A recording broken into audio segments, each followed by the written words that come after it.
The scent of bergamot and danger wrapped around her like a second skin the moment she pressed herself against the stranger's chest. But it wasn't until his arms tightened protectively around her that she realized she'd just made either the best or worst mistake of her life.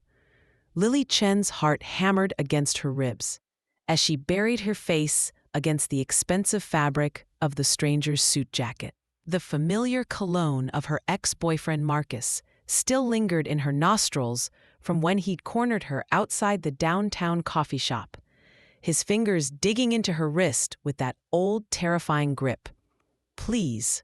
The scent of bergamot and danger wrapped around her like a second skin the moment she pressed herself against the stranger's chest. But it wasn't until his arms tightened protectively around her that she realized she'd just made either the best. She whispered against the stranger's chest, her voice barely audible over the bustling Seattle street noise. Just please go along with this. Strong arms circled her waist, pulling her closer with a confidence that should have terrified her, but somehow didn't. Easy, sweetheart. A deep voice rumbled above her head, vibrating through his chest. I've got you. The endearment sent an unexpected shiver down her spine. She risked a glance over her shoulder and saw Marcus standing frozen on the sidewalk. His face twisted with the familiar rage she knew too well, but for once, he wasn't advancing. He was retreating. Lily, Marcus's voice cracked like a whip. But there was something different about it now. Uncertain. Get away from him now. The stranger's arms tightened imperceptibly around her. The lady seems comfortable where she is. His voice was velvet over steel, carrying an authority that made several passers-by instinctively step aside. I suggest you move along. Lily felt the change in the air, thick and electric. Like the moment before a thunderstorm breaks, Marcus took another step back, his bravado crumbling in a way she'd never seen before. In 3 years of his psychological torture, she'd never seen Marcus back down from anyone. This isn't over, Marcus snarled, but he was already backing away, melting into the crowd with uncharacteristic haste. Only when Marcus disappeared completely did Lily realize she was trembling. The stranger's hands moved to her shoulders, steadying her as she stepped back to look at him properly for the first time. Golden eyes, that was her first coherent thought. Not brown, not amber, but pure molten gold, studying her with an intensity that made her breath catch. He was tall, easily 6'3", with dark hair and sharp features that belonged on magazine covers. Everything about him screamed wealth and power, from his perfectly tailored charcoal suit to the way he carried himself like he owned the world. "Thank you," she managed, suddenly self-conscious about her coffee-stained jeans and oversized sweater. "I'm sorry for that. It's really presumptuous of me, but he wouldn't leave me alone, and you were just right place, right time," he said, his golden gaze never leaving her face. "Are you hurt?" She shook her head, rubbing up absently at her wrist where Marcus had grabbed her. The stranger's eyes tracked the movement, and something dangerous flashed across his features. "He's done this before. It wasn't a question. It's fine. He's my ex, and he has trouble accepting boundaries." The words tasted bitter. 3 years of Marcus's escalating behavior, and she was still making excuses for him. "What's your name?" "Lee," she said automatically, then wondered why she'd answered so readily. Something about those golden eyes made her want to trust him, which was insane given what she'd just escaped from. "Lee," he said her name like he was tasting it, rolling it around on his. "I'm Damon. Just Damon." No last name offered, but the way he said it suggested she should know who he was. She didn't, but she nodded anyway. "Well, Damon, thank you again. I should probably have coffee with me." The words hung between them, and Lily blinked in surprise.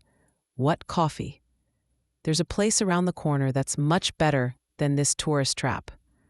He gestured toward the chain coffee shop where she'd been cornered.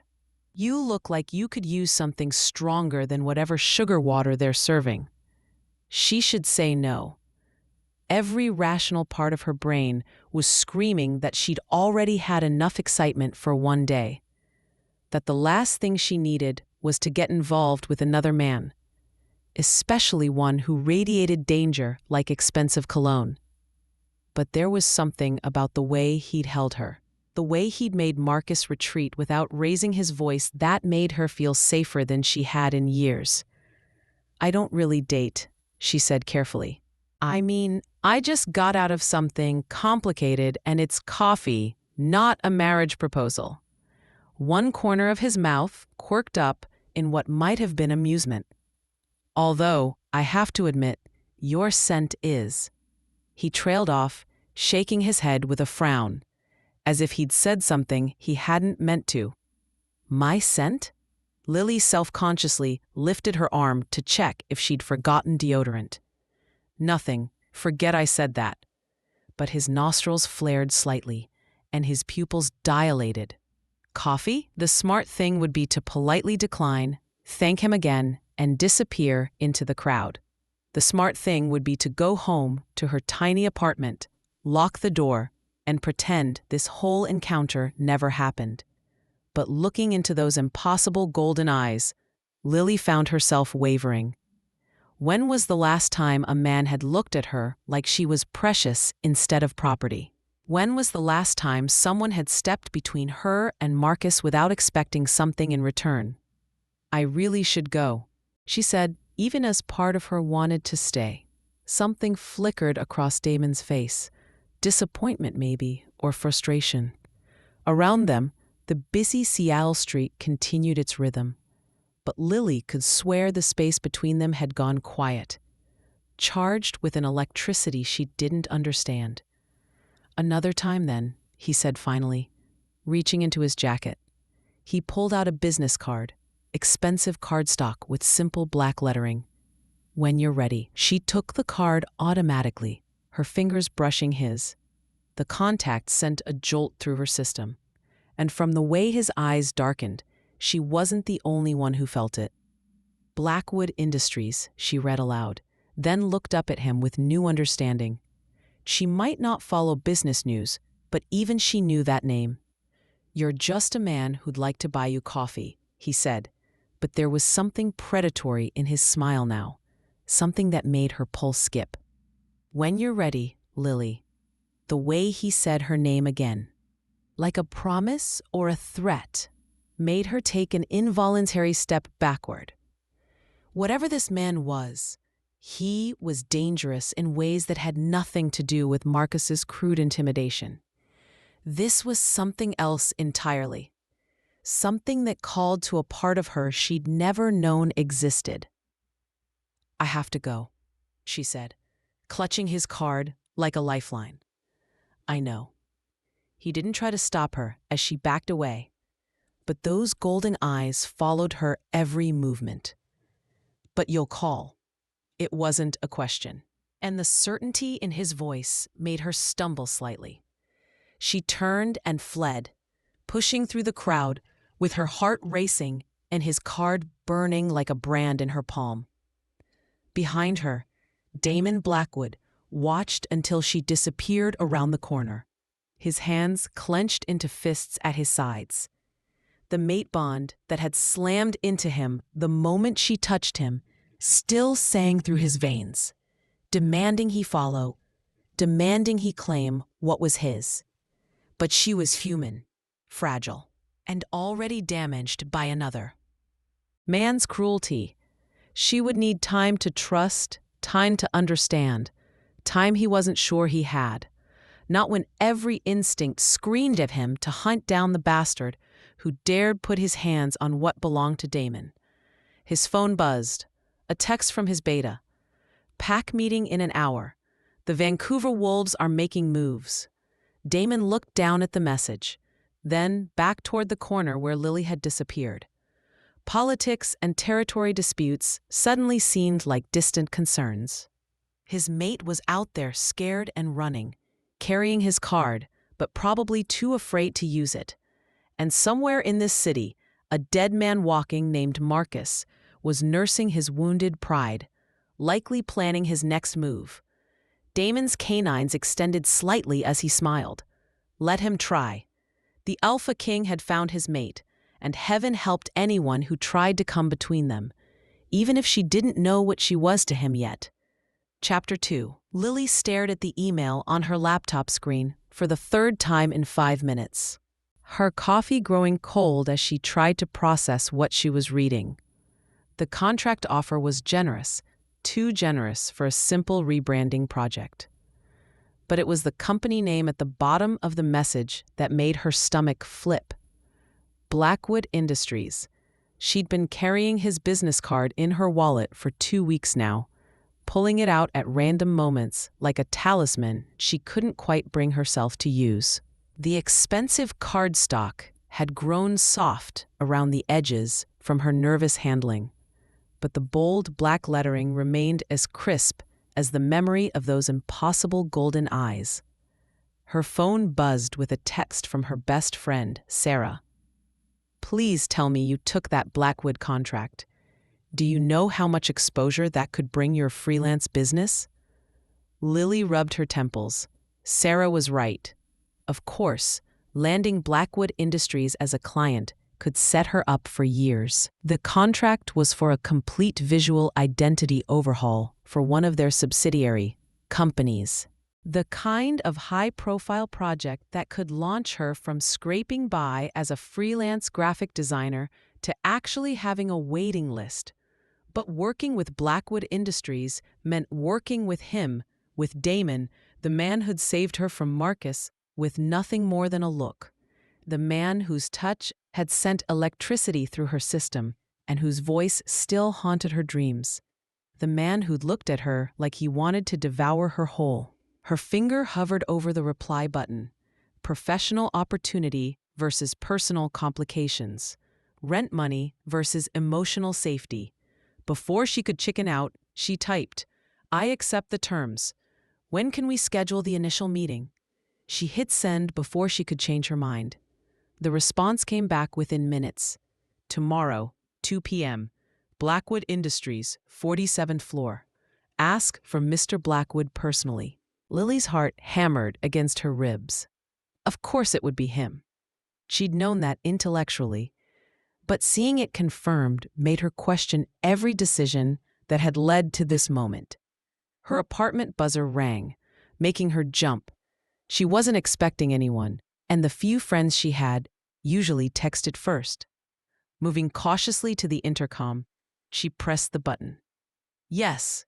Static crackled, then a voice that made her blood run cold.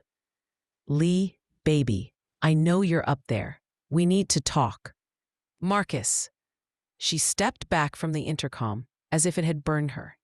He'd been texting her obsessively since the encounter outside the coffee shop, alternating between apologies and accusations. But he'd never shown up at her apartment before. The building had security. He shouldn't even be able to get into the lobby. I'm not letting you up, she said, proud that her voice came out steady. You can't avoid me forever.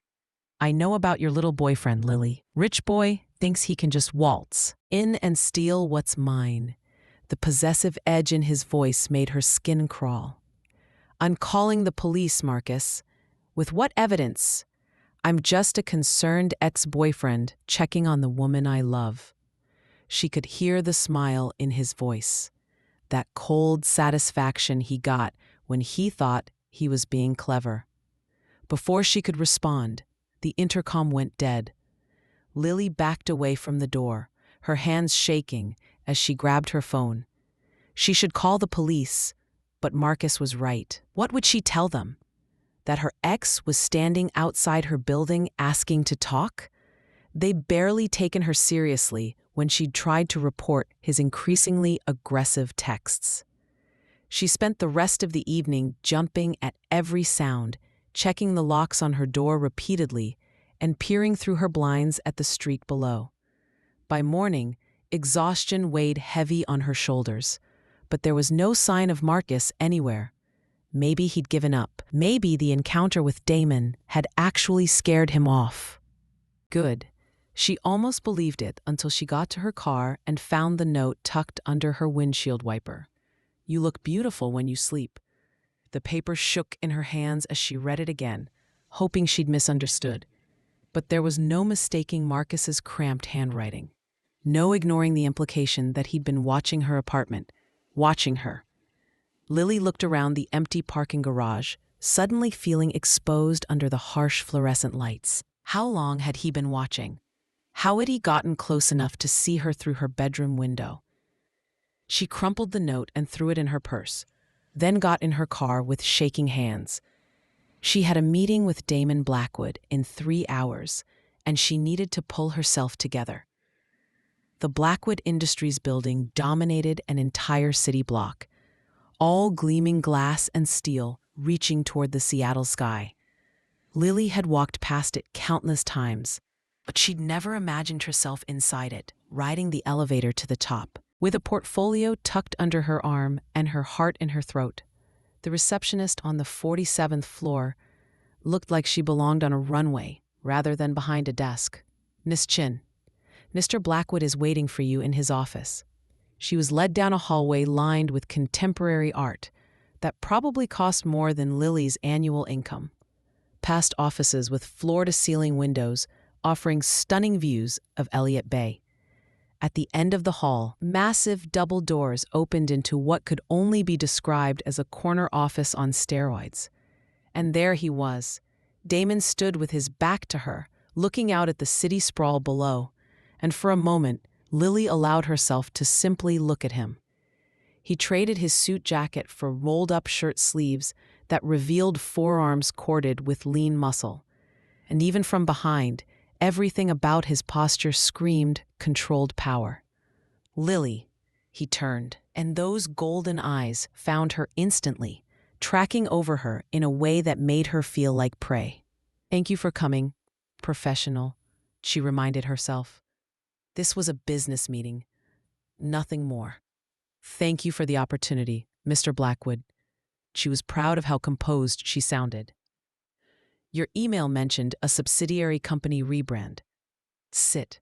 He gestured to a seating area that looked more suited to entertaining foreign dignitaries than discussing design concepts. "Coffee? You look like you could use it." Did she look that tired? Lily touched her face self-consciously. She'd spent extra time with concealer this morning, trying to hide the dark circles under her eyes. "Coffee would be great." Damon pressed a button on his desk, and within minutes, his assistant appeared with a tray that included not just coffee, but cream, sugar, and what looked like expensive pastries from the French bakery downtown. "How did you know I like cream, but no sugar?" Lily asked as she watched him prepare her cup exactly the way she preferred it. Something flickered across his face. Lucky guess. But it wasn't a guess, and they both knew it. Just like it wasn't a coincidence that the pastries included the lavender shortbread she'd been craving all morning, or that he seemed to know she was left-handed before she'd even reached for her portfolio. "Let's talk about the project," she said, needing to steer the conversation back to safe territory. For the next hour, Damon outlined what should have been a straightforward rebranding job for a chain of boutique hotels his company had recently acquired. But Lily found herself distracted by things that had nothing to do with design concepts or target demographics. The way he never quite turned his back to her, as if he was constantly aware of her position in the room.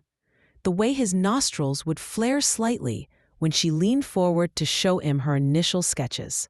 The way his pupils dilated when she accidentally brushed his hand while reaching for her coffee cup. And the questions, they started innocuous enough. Where was she? How long had she been in Seattle? But gradually became more specific. Did she have family in the area? Had she ever spent time in rural communities? Had she ever experienced anything she couldn't explain? "I'm sorry," she finally said, setting down her cup with more force than necessary. "But what does my family history have to do with hotel branding?" Damon leant very still, and for a moment, she could swear she saw something wild flicker behind his eyes. "You're right. I apologize. I tend to be thorough when I'm considering long-term business relationships." Long-term. The word sent an unexpected thrill through her, which was ridiculous. This was about work, nothing more. "The portfolio samples you've shown me are impressive," he continued, his voice back to professional smoothness. "I'd like to offer you the contract with one condition, which is you work directly with me throughout the entire process. No delegating to project managers or design teams, just us." The way he said "just us" made her mouth go dry. That's unusual for a project of this scope. "I have unusual requirements." She bet he did. Everything about Damon Blackwood was unusual, from his predatory grace to the way he seemed to look right through her skin to something underneath. "I'll need to think about it," she said, starting to gather her things. Of course, he stood when she did, moving around the desk to walk her to the door. "But don't think too long, Lily. Opportunities like this have a way of disappearing." The words could have been a standard business negotiation tactic, but something in his tone made her shiver. She was hyper-aware of him walking behind her, close enough that she could feel the heat radiating from his body, could smell that intoxicating scent of bergamot, and something else, something wild and masculine, that made her pulse race. Point. At the elevator, he pressed the call button and stood close enough that she had to tilt her head back to meet his eyes. "Have dinner with me tonight." The words hung between them, and Lily felt the same dangerous pull she'd experienced 2 weeks ago on the street. Professional boundaries, she reminded herself. Client relationships, all the reasons this was a terrible idea. "I don't think that's appropriate, Mr. Blackwood." "Damon," he corrected, and the way he said his own name was like a caress. "And it's just dinner.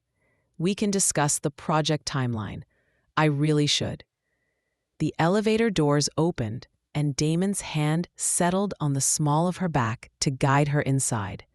The touch was light, professional, but it sent heat racing up her spine.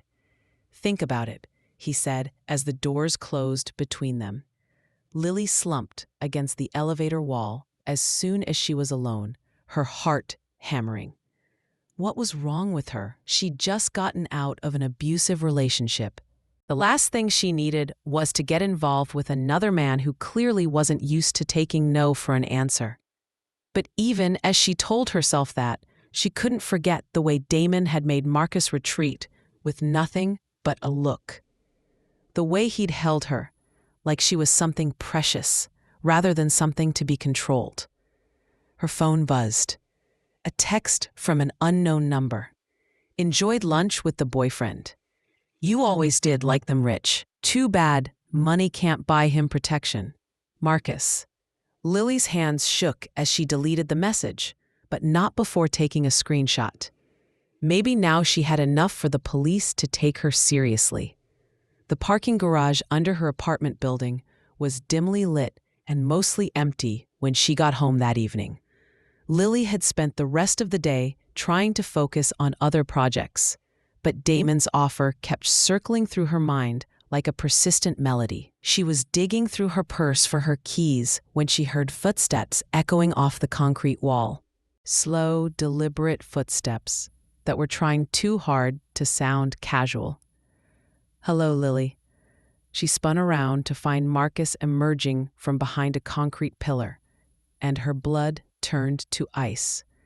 He looked different, thinner, with dark circles under his eyes and a manic energy that hadn't been there before. "How did you get in here?" The parking garage required a key card to access. You'd be surprised how helpful building maintenance can be when you tell them you're trying to surprise your girlfriend. His smile made her skin crawl. "We need to talk," We have nothing to talk about." Lily backed toward the elevator, her keys clutched in her fist like a weapon. "I want you to leave me alone, Marcus. I mean it. You don't mean that. You're just confused because of him." Marcus stepped closer, and she could smell alcohol on his breath. "Rich boy thinks he can just take what belongs to me, but I've got news for him. I don't belong to anyone. You belong to me." The facade of calm cracked, and Marcus grabbed her wrist with bruising force. 3 years, Lily. 3 years. I invested in you, and you think you can just throw that away for some pretty boy with a trust fund? The familiar pain in her wrist where his fingers dug and brought back every terrible memory. Every moment she'd convinced herself his jealousy was love. His control was protection. "Let go of me." "Not until you listen. I believe the lady asked you to let go." The voice came from behind Marcus, low and deadly calm. Damon stepped out of the shadows between parked cars like some kind of dark angel, and the temperature in the garage seemed to drop 10 degrees. "You," Marcus snarled, but his grip on Lily's wrist loosened slightly. "Me?" Damon moved closer, and there was something different about him now, something that made the hair on the back of Lily's neck stand up. His eyes seemed to glow in the fluorescent light, and when he smiled, she could swear she saw too many teeth. "I thought I made myself clear the last time we met. You don't scare me," Marcus said. But he was backing away even as he spoke. "I should." Damon's voice dropped to barely above a whisper, but it carried clearly in the concrete space. "Touch her again, and you'll discover just how creative I can be with problem solving." There was something in his tone that went beyond normal human anger, something primal and terrifying that made Marcus release Lily's wrist entirely and take another step back. "This isn't over," Marcus said, but he was already retreating toward the exit. "Yes," Damon said, his golden eyes fixed on Marcus with predatory intensity. "It is." Marcus practically ran for the exit, leaving Lily shaking in the middle of the parking garage. Only when the sound of his footsteps faded completely did Damon turn to her, and his expression transformed from terrifying to concerned in an instant. "Are you hurt?" Lily looked down at her wrist, which was already showing red marks that would probably be bruises by morning. "I'm okay. But what are you doing here?" Something guilty flickered across Damon's face. "I was in the neighborhood." It was a lie, and they both knew it. The Blackwood building was downtown. Her apartment was in Fremont. There was no reason for him to be in the neighborhood unless he'd followed her. "You were watching me. I was protecting you." The simple admission hung between them, and Lily didn't know whether to be grateful or terrified. On one hand, if Damon hadn't been there, she wasn't sure what Marcus might have done. On the other hand, the idea that he'd been having her watched without her knowledge was almost as unsettling as Marcus's stalking. "I can take care of myself, can you?" Damon stepped closer, close enough that she could see the gold flecks in his eyes, the way his jaw was clenched with suppressed emotion. "He's been watching you for weeks, Lily, following you, learning your routines. That man is dangerous, and you're not."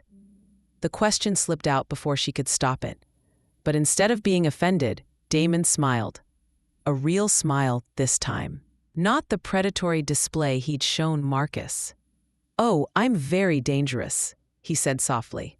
"But not to you. Never to you." The way he said it made her believe him, which was probably the most dangerous thing of all. "I should go upstairs," she said, though she made no move toward the elevator. "Have dinner with me, Damon. Not as a client, not as a business arrangement. Just let me feed you. Let me make sure you're safe." The vulnerability in his voice was her undoing. This powerful man, who'd made Marcus flee in terror, was asking, not demanding, and after the day she'd had, the thought of not being alone was more tempting than she wanted to admit. One dinner, she heard herself say, but somewhere public. His smile was blinding. Anywhere you want. As he walked her to the elevator, Lily caught herself stealing glances at his profile. There were still so many questions. How had he known to find her here? Why did Marcus seem genuinely afraid of him? And what was it about Damon that made her feel both safer and more endangered than she'd ever felt in her life? The elevator doors closed, and she caught their reflection in the polished metal, her looking small and fragile beside his tall, powerful frame. But for the first time in months, she didn't feel fragile. She felt protected, even if she wasn't entirely sure what she was being protected from, or by whom. Chapter 3. The dinner had been perfect, too perfect. Lily stared at her laptop screen, cursor blinking in the Google search bar as she tried. She tried to make sense of the evening she'd just shared with Damon Blackwood. The small Italian restaurant he'd chosen had been intimate without being presumptuous, the conversation flowing as easily as the wine. He'd been charming, attentive, asking about her work and her dreams with what seemed like genuine interest. But it was the little things that kept nagging at her. The way the sommelier had approached their table with a bottle of wine before Damon had even ordered, as if he'd known exactly what would be served. The way their server had seemed almost deferential, not just professionally courteous, but genuinely nervous. And most unsettling of all, the way Damon had known Marcus was lurking outside the restaurant a full 10 minutes before she'd even caught a glimpse of her ex through the window. "He's gone," Damon had said quietly, not even looking toward the street. Victor took care of it. Victor, another name without context. Another piece of a puzzle she was beginning to suspect was much larger than she'd imagined. She typed Damon Blackwood into the search bar and hit enter. The results were surprisingly sparse for a man who supposedly ran a multi-billion-dollar corporation. Business articles, press releases, a few society page photos from charity galas. But nothing personal. No college information, no family background, no interviews that revealed anything about the man behind the corporate facade. It was as if Damon Blackwood had simply materialized into existence 5 years ago, when Blackwood Industries had burst onto the Seattle business scene with a series of aggressive acquisitions that had transformed the company from regional player to Pacific Northwest powerhouse. Lily frowned, scrolling through the search results. Even the photos seemed carefully curated, always shot from a distance at public events, never showing him clearly enough to make out fine details. In an age where everyone had a digital footprint dating back to their with hidden meaning, Lily closed her laptop and tried not to think about how the prospect of seeing Damon again made her pulse quicken despite every rational warning bell in her head. The Blackwood Industries building after hours was a different creature entirely. Gone were the bustling crowds of daytime workers, replaced by an almost oppressive quiet, broken only by the hum of climate control systems and the distant ping of elevator bells. Security guards nodded respectfully as Lily signed in, but she noticed they all wore the same pin on their lapels, a stylized wolf's head that seemed oddly familiar. Damon's office was blazing with light when she arrived, and he looked up from his desk with a smile that made her forget her earlier unease. "You came. It's a business meeting," she reminded him, though the words sounded hollow even to her own ears. "Of course it is." His smile turned predatory.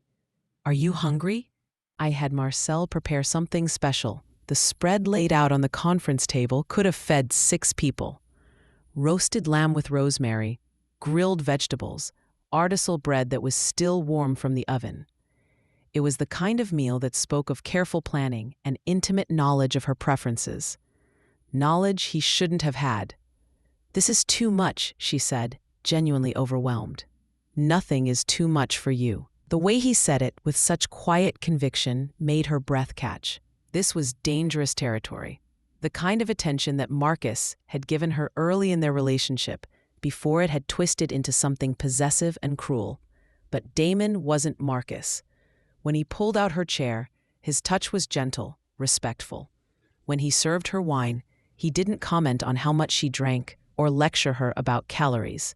And when she caught him watching her eat, there was something almost worshipful in his expression. "Tell me about your family," he said as they worked the initial design concepts. "What about them? Are you close? Do they live nearby?" The same odd questions he'd asked during their first meeting, disguised as casual conversation, but somehow feeling like an interrogation. "My parents died when I was 15, she said, focusing on her laptop screen rather than his two perceptive golden eyes. "Car accident. I lived with my aunt in Portland until I turned 18, then moved here for college. No siblings? Cousins? Why do you ask?" Damon was quiet for a long moment, and when she looked up, his expression was carefully neutral. "No reason. Just making conversation." But it wasn't just conversation, and they both knew it. Everything about Damon Blackwood felt calculated, from his perfectly tailored clothes to his seemingly casual questions about her background. They worked in relative quiet for the next 2 hours, and Lily found herself stealing glances at him when she thought he wasn't looking. He moved with an economy of motion that spoke of physical training, his reflexes sharp and precise. When his pen ran out of ink, he'd caught a replacement that his assistant tossed from across the room without even looking up from his notes.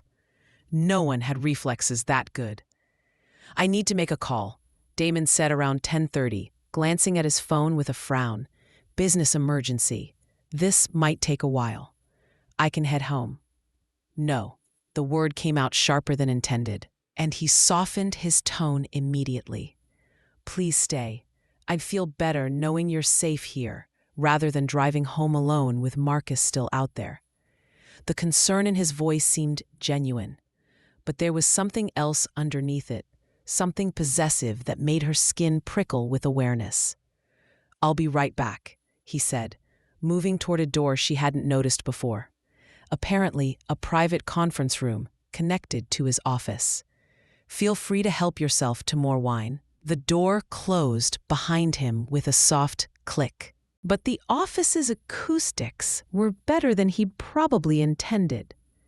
Lily could hear his voice through the wall, low and urgent, though she couldn't make out specific words at first.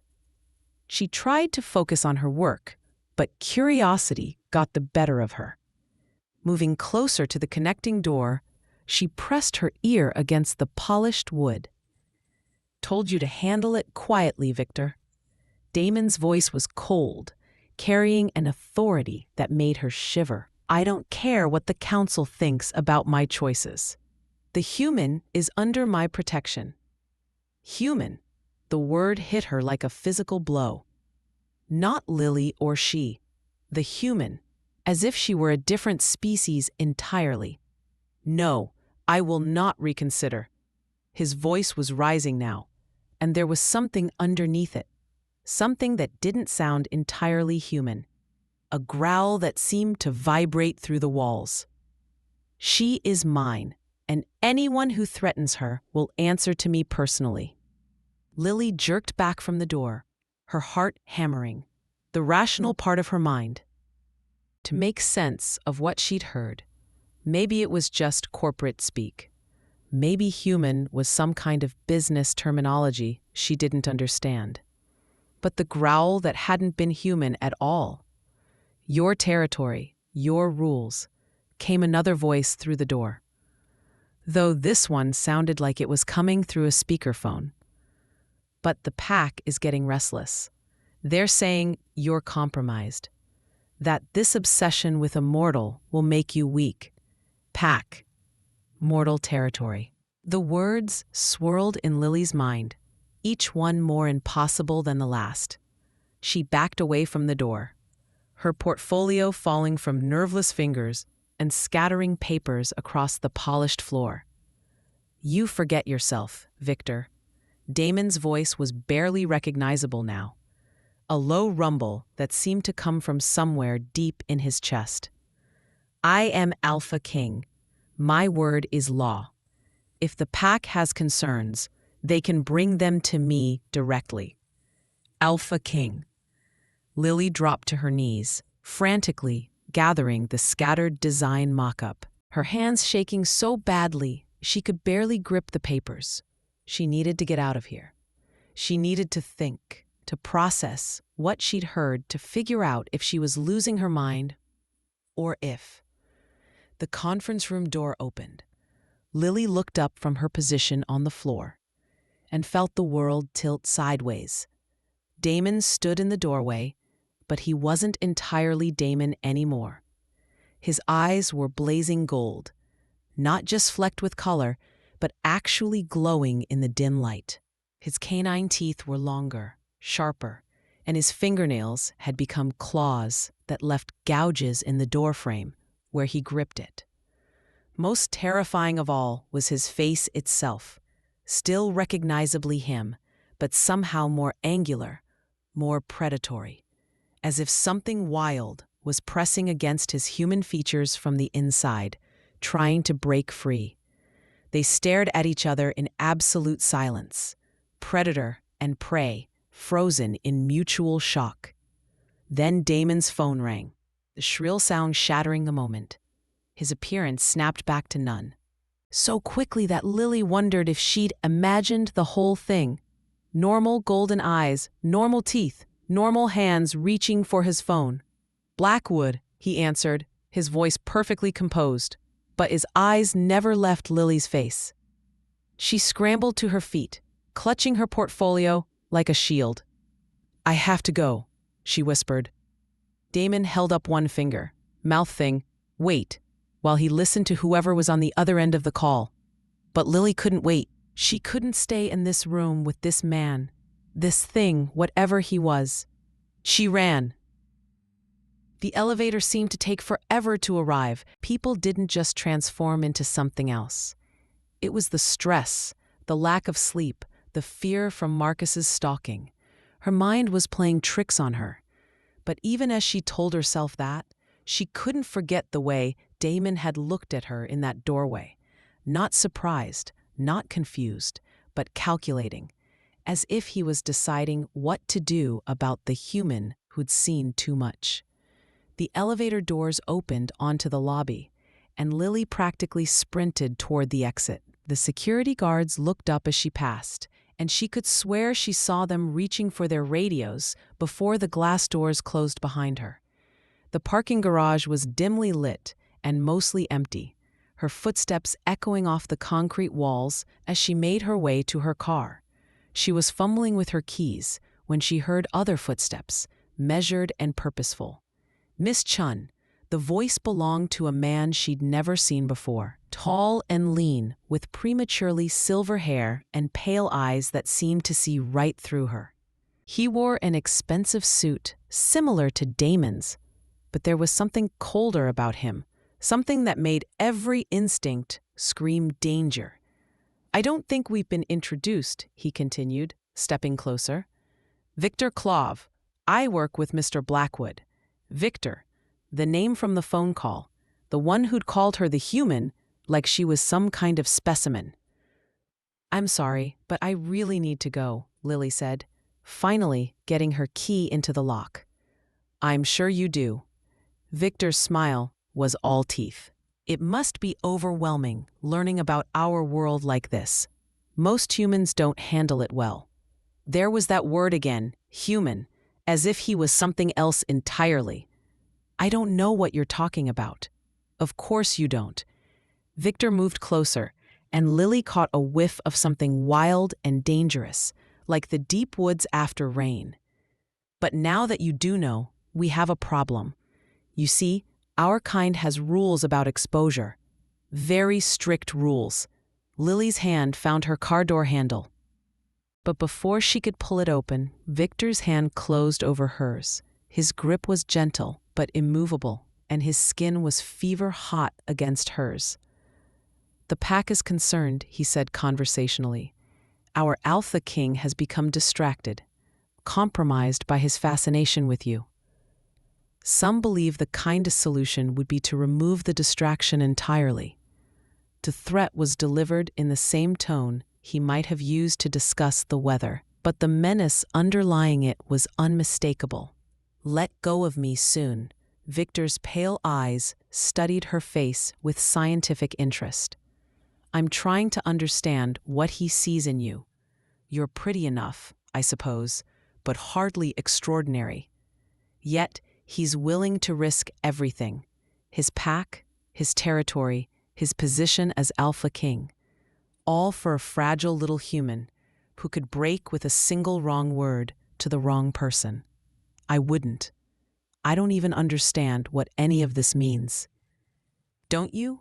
Victor tilted his head, nostrils flaring slightly as if he was the air around her. "I think you understand more than you're letting on. The question is, what are we going to do about it?" Before Lily could respond, the parking garage filled with the sound of growling. Not one voice, but several, echoing off the concrete walls from multiple directions. Victor released her hand and stepped back, his expression shifting from predatory amusement to weary alertness. "Victor," Damon's voice cut through the growling like a blade. He emerged from behind a concrete pillar, no longer bothering to hide what he was. His eyes blazed gold in the dim light, and when he smiled, his elongated canines caught the fluorescent glare. "Alpha," Victor said, inclining his head in what might have been respect or mockery. "I was just having a conversation with your pet human. Were you?" Damon moved closer, and Lily could see other shapes moving in the shadows around them. More men in expensive suits, all with the same predatory grace, the same inhuman awareness. "And what did you discuss?" "Pack security, the risks of exposure, the usual concerns when mortals stumble into our world." "I see." Damon was close enough now that Lily could feel the heat radiating from his body, could smell that intoxicating scent of bergamot and wildness that always seemed to surround him. "And what conclusions did you reach?" Victor's smile was razor-sharp. "That some problems solve themselves given time. Others require more direct intervention." The temperature in the garage seemed to drop 10 degrees. The men in the shadows stepped forward, and Lily realized she was surrounded by predators, barely contained in human form. "The pack follows my orders, Victor," Damon said softly. "Not yours. If you have concerns about my leadership, you're welcome to challenge me directly." "Perhaps I will," Victor replied, "when the time is right." The two men stared at each other, and Lily could practically see the violence simmering between them. Whatever was happening here, she was caught in the middle of something much more dangerous than a corporate power struggle. "Go home, Victor," Damon said finally. "Take your concerns to the council if you must, but leave Lily out of this." "As you wish, Alpha." Victor gave that mocking half-bow again, then looked at Lily with cold calculation. "Miss Chun, I do hope you'll think carefully about what you've learned tonight. For everyone's sake." He melted back into the shadows, and the other men followed. Within moments, the parking garage was empty, except for Lily and Damon. "Get in your car," Damon said quietly, his appearance sliding back toward human normal. "Drive straight home. Lock your doors and don't open them for anyone." "What's happening? What are you?" Later. His golden eyes met hers, and she could see genuine fear there. Not for himself, but for her. "Right now, you need to get somewhere safe. Victor isn't the only one who sees you as a threat." "A threat to what?" Damon cooped her face in his hands, his touch gentle despite everything she'd witnessed. "To everything I've built, everything I am. But I don't care, Lily. I'd burn it all down before I'd let anyone hurt you. The conviction in his voice made her believe him, which was possibly the most terrifying thing of all. Go, he said, stepping back. I'll have someone watching your building tonight. More of your pack. The word felt strange on her tongue. His smile was sad and dangerous. The ones loyal to me. Yes. Lily got in her car with shaking hands, her mind reeling with questions she wasn't sure she wanted answered. As she drove out of the parking garage, she saw Damon in her rear-view mirror, standing alone under the harsh fluorescent lights, like some kind of dark guardian. Whatever he was, whatever this world was that she'd stumbled into, there was no going back now. She'd seen too much, learned too much. And somewhere in the shadows, Victor and others like him were deciding what to do about the human who knew their secrets. The human who was apparently under the protection of their alpha king. The human who was falling for a monster and couldn't bring herself to care. Chapter 4. Lily didn't sleep. She'd tried. Odd knew she'd tried. But every time she closed her eyes, she saw those blazing golden orbs, the elongated canines, the claws that had gouged deep furrows in expensive hardwood. She paced her apartment until dawn, jumping at every sound, her mind cycling between rational explanations and the impossible truth that kept pushing at the edges of her consciousness. By morning, she'd convinced herself it had been a trick of the light. Stress-induced hallucinations, anything but the alternative. People didn't just transform into monsters. It wasn't possible. But when she opened her laptop to research sleep deprivation and visual hallucination, she found herself typing werewolf into the search bar instead. The results were a mix of folklore, horror movies, and conspiracy theory websites that she would have dismissed as ridiculous just 24 hours ago. But now, she found herself reading accounts from people who claimed to have witnessed supernatural creatures, stories that described golden eyes and inhuman strength, and pack hierarchies. Pack, Alpha King, the same turn she'd heard through Damon's office door. Her phone buzzed. A text from an unknown number. "We need to talk, please." She didn't need to ask who it was. Even through digital communication, she could feel Damon's presence like a physical weight. "I can't do this right now," she typed back. "Lily, please let me explain." "Explain what? That you're some kind of monster? That everything between us has been a lie?" The response came immediately. "Nothing between us is a lie. Meet me tonight. I'll tell you everything." "No." "Then I'm coming to you." The simple statement sent a chill down her spine. She believed him. He would come to her apartment. And after last night, she wasn't sure locked doors would stop him. "Fine. The park on Pine Street, 8 p.m., public place. Thank you."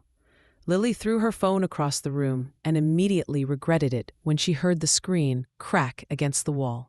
She was falling apart, and she couldn't afford to fall apart, not when her entire understanding of reality was crumbling around her. She called in sick to her other freelance clients and spent the day researching everything she could find about werewolves, shapeshifters, and supernatural creatures. Most of it was obvious fiction, but buried in the folklore and fantasy were threads of consistency that made her stomach churn. Pack hierarchies, territorial behavior, mate bonds. That last one made her slam the laptop shut. She couldn't think about that, couldn't process the implications of what Damon had said to Victor in the parking garage. "She is mine." Pine Street Park was busy enough to feel safe, but quiet enough for private conversation. Lily arrived early, choosing a bench under a streetlight where she could see anyone approaching. Her hands shook as she checked her phone. Still 10 minutes until 8. She dressed carefully, choosing jeans and a sweater that made her feel less vulnerable, than the professional clothes she'd worn to their business meetings, as if casual clothes could somehow armor her against whatever truth was coming. Lily, she spun around to find Damon emerging from the shadows between the trees. He looked perfectly human in the lamplight. No glowing eyes, no visible claws, but now that she knew what to look for, she could see the predatory grace in how he moved. The way his gaze swept the park like he was cataloging potential threats. "You came," he said, relief evident in his voice. "I said I would." She stayed on her feet, ready to run if necessary. "Start talking." Damon moved closer, and she could see the exhaustion in his face, the lines of strain around his eyes. "This isn't how I wanted you to find out." "Find out what exactly?" "That you're completely insane. That you think you can turn into an animal?" "I don't think it, Lily. I am it." He stopped a few feet away, close enough that she could smell that intoxicating scent of bergamot and wildness. "I'm a werewolf, the alpha king of the Pacific Northwest pack." The words hung in the evening air, and Lily felt something hysterical bubble up in her chest. "You're serious? You actually believe that?" "I know how it sounds. It sounds like you need professional help, psychiatric help." She backed away from him, her heart breaking. "God, Damon, I thought I felt something with you, something real. But you're sick, and I can't. Watch me." The quiet command stopped her retreat. Damon's eyes met hers, and she saw pain there, and determination, and something that looked like love. "If I show you, if you see what I really am, will you listen? Will you let me explain?" Every rational part of her mind screamed at her to run, to call for help, to get as far away as possible from this man who believed he could transform into a monster. But there was another part buried deep that whispered about all the impossible things she'd already witnessed. His inhuman speed, his golden eyes in the dim light, the way Marcus had fled from him in terror. "Show me what," she whispered. Damon stepped back, giving himself space, and began unbuttoning his shirt. "What I am, what we are. We the pack, my kind." His shirt hit the ground, revealing a chest and arms corded with lean. "The world you've stumbled into, whether either of us wanted it or not." Lily watched in fascination and growing terror as he kicked off his shoes, his movements economical and practiced. This was clearly a routine he'd performed countless times before. "Damon, stop. You don't have to." "Yes, I do." He met her eyes, and she could swear they were already starting to glow. "Because after tonight, you'll either accept me for what I am, or you'll run, and I need to know which it's going to be." The change began slowly. His spine straightened, elongated, and she could hear the soft pops and cracks of bones reshaping themselves. His fingernails darkened and extended into claws. And when he smiled at her, his canines were already longer, sharper. "This is impossible," Lily breathed, but she couldn't look away. "Is it?" Damon's voice was deeper now, rougher with that inhuman growl she'd heard through his office door. "Haven't you felt it, Lily? The connection between us, the way your body responds to mine before your mind can catch up." She had from the moment she'd pressed herself against his chest outside the coffee shop. She'd felt something electric and inexplicable drawing her to him. The transformation accelerated. Damon dropped to his hands and knees as his human features melted and reformed into something beautiful and terrifying. His nose elongated into a muzzle. His ears shifted and pointed, and dark fur sprouted along his arms and back. Within moments where Damon Blackwood had stood, there was now a wolf, the size of a small pony. Its coat was midnight black with silver markings, and its eyes, those eyes were still pure molten gold, still unmistakably his. Lily stumbled backward, her legs hitting the park bench hard enough to bruise. This isn't real. This isn't possible. The wolf Damon took a careful step toward her, moving with the same controlled grace she'd come to associate with his human form.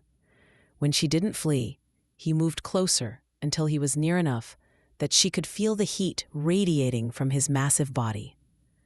Up close, he was magnificent. His coat gleamed in the streetlight, and she could see intelligence in those golden eyes, recognition, and something that might have been hope. "Damon," she whispered. The wolf's ears pricked forward at the sound of his name, and he made a soft whining sound deep in his throat. Slowly, carefully, he lowered his head until it was within reach. Lily stared at him for a long moment, her world tilting on its axis.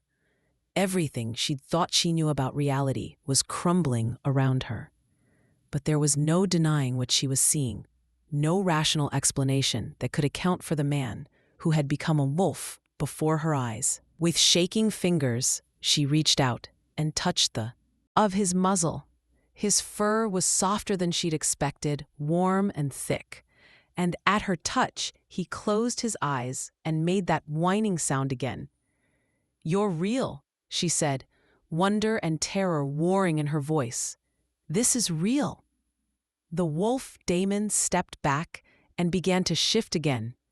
The process was faster in reverse, his lupin features melting back into human form until he was kneeling naked on the grass before her. "Are you okay?" he asked, and his voice was gentle, concerned, entirely human again. Lily laughed, the sound cracking with hysteria. "Am I okay? I just watched a man turn into a wolf." "No, Damon, I'm not okay. I'm pretty sure I'm having a complete mental breakdown." He reached for his discarded clothes, pulling on his shirt with practiced efficiency. "You're not having a breakdown. Your world just got a lot bigger. That's all. A lot bigger." She sat down heavily on the bench, her legs no longer able to support her weight. "Werewolves are real. You're a werewolf. The Alpha King, whatever that means. It means I'm the leader of all the werewolf packs in this territory, the Pacific Northwest from Alaska to Northern California." Damon sat beside her on the bench, close enough that she could feel his body heat, but not touching. "It means I'm responsible for keeping our secret, protecting our people, maintaining the balance between our world and the human world." The human world. Lily looked at him, seeing him clearly for the first time. "That's what I am to you. Human other? No." The vehemence in his voice startled her. "That's what you are to Victor, to the pack members who don't understand. To me, you're—" He trailed off, running a hand through his dark hair. "I'm what, my mate?"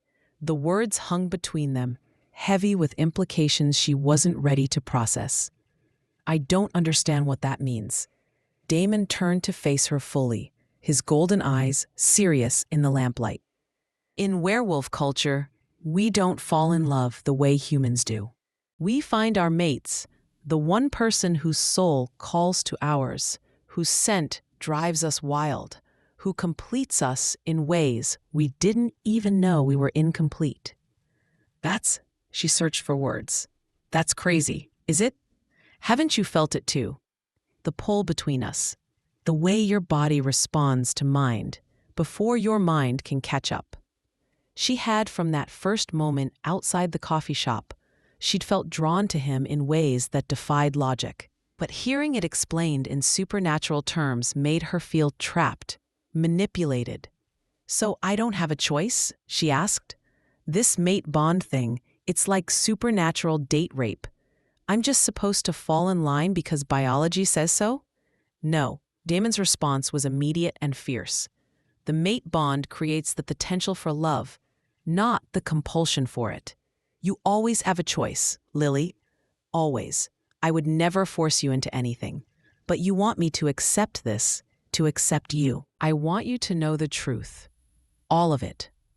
He leaned forward, his elbows on his knees, and she could see vulnerability in the line of his shoulders. I want you to understand that what I feel for you isn't some supernatural compulsion. It's real. Maybe the mate bond brought us together, but everything since then, every conversation, every moment we've shared, that's been choice. Yours and mine. Lily stared at him. This man who could transform into a wolf, who commanded a secret world she'd never known existed, who claimed she was his destined mate. I need time, she said finally. I need to think.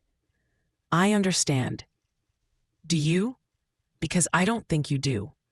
She stood up, pacing away from the bench. My entire understanding of reality just imploded. Everything I thought I knew about the world, about you, about myself, none of it's true anymore. And you're sitting there asking me to just accept that I'm your supernatural soulmate and move on with our relationship like this is normal. It's not normal, Damon said quietly. None of this is normal, but it's real and it's what we're dealing with. What we're dealing with. She laughed bitterly. There's no we in this, Damon. You've been lying to me since the moment we met. I've been protecting you by lying, by pretending to be human, by letting me think I was losing my mind when I noticed things that didn't add up. She spun to face him, fury and hurt warring in her chest. Do you have any idea what that did to me? After Marcus, after 3 years of him making me question my own perceptions, my own sanity, and then you did the same thing. Damon's face went white. Lily, I never meant, but you did. You made me doubt myself, made me think I was imagining things, and all along you knew exactly what was happening. Tears burned her eyes, and she wiped them away angrily. I can't do this. I can't be with someone who lies to me, no matter what cosmic forces are supposedly pulling us together. Please, Damon stood. And she could see desperation in his golden eyes. Don't let him win. Don't let Marcus's abuse poison what we could have. This isn't about Marcus. This is about you, about trust, about the fact that everything between us has been built on deception.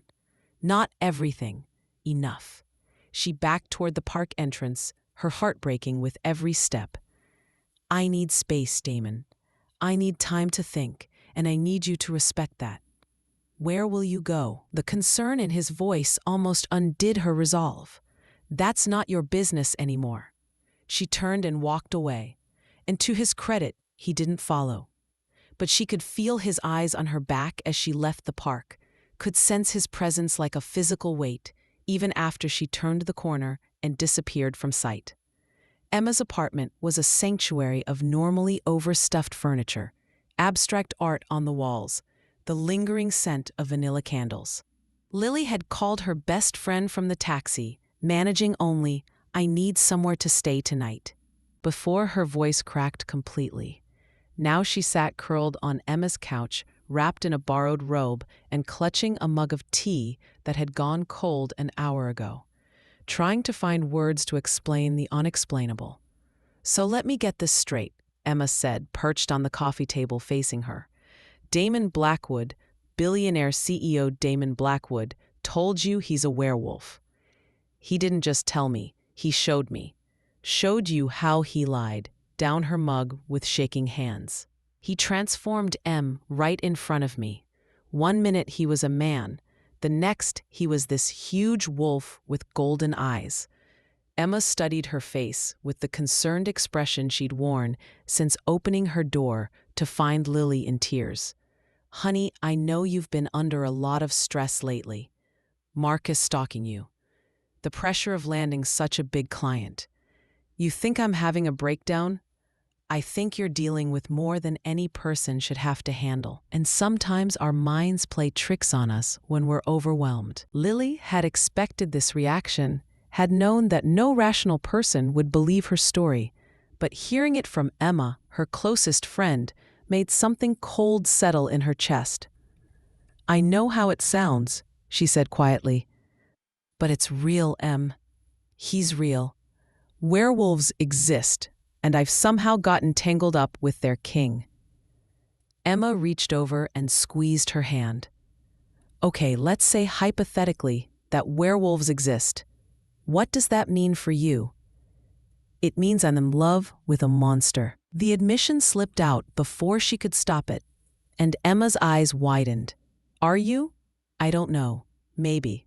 I felt something with him that I've never felt before, but now I don't know if it was real or just some supernatural manipulation." "What did he say about that?" "He claims the mate bond only creates potential, that everything else is choice. But how can I trust anything he says? He's been lying to me from the beginning." Emma was quiet for a long moment, and when she spoke again, her voice was carefully neutral. "What are you going to do?" "I don't know. I need time to think, to process all of this.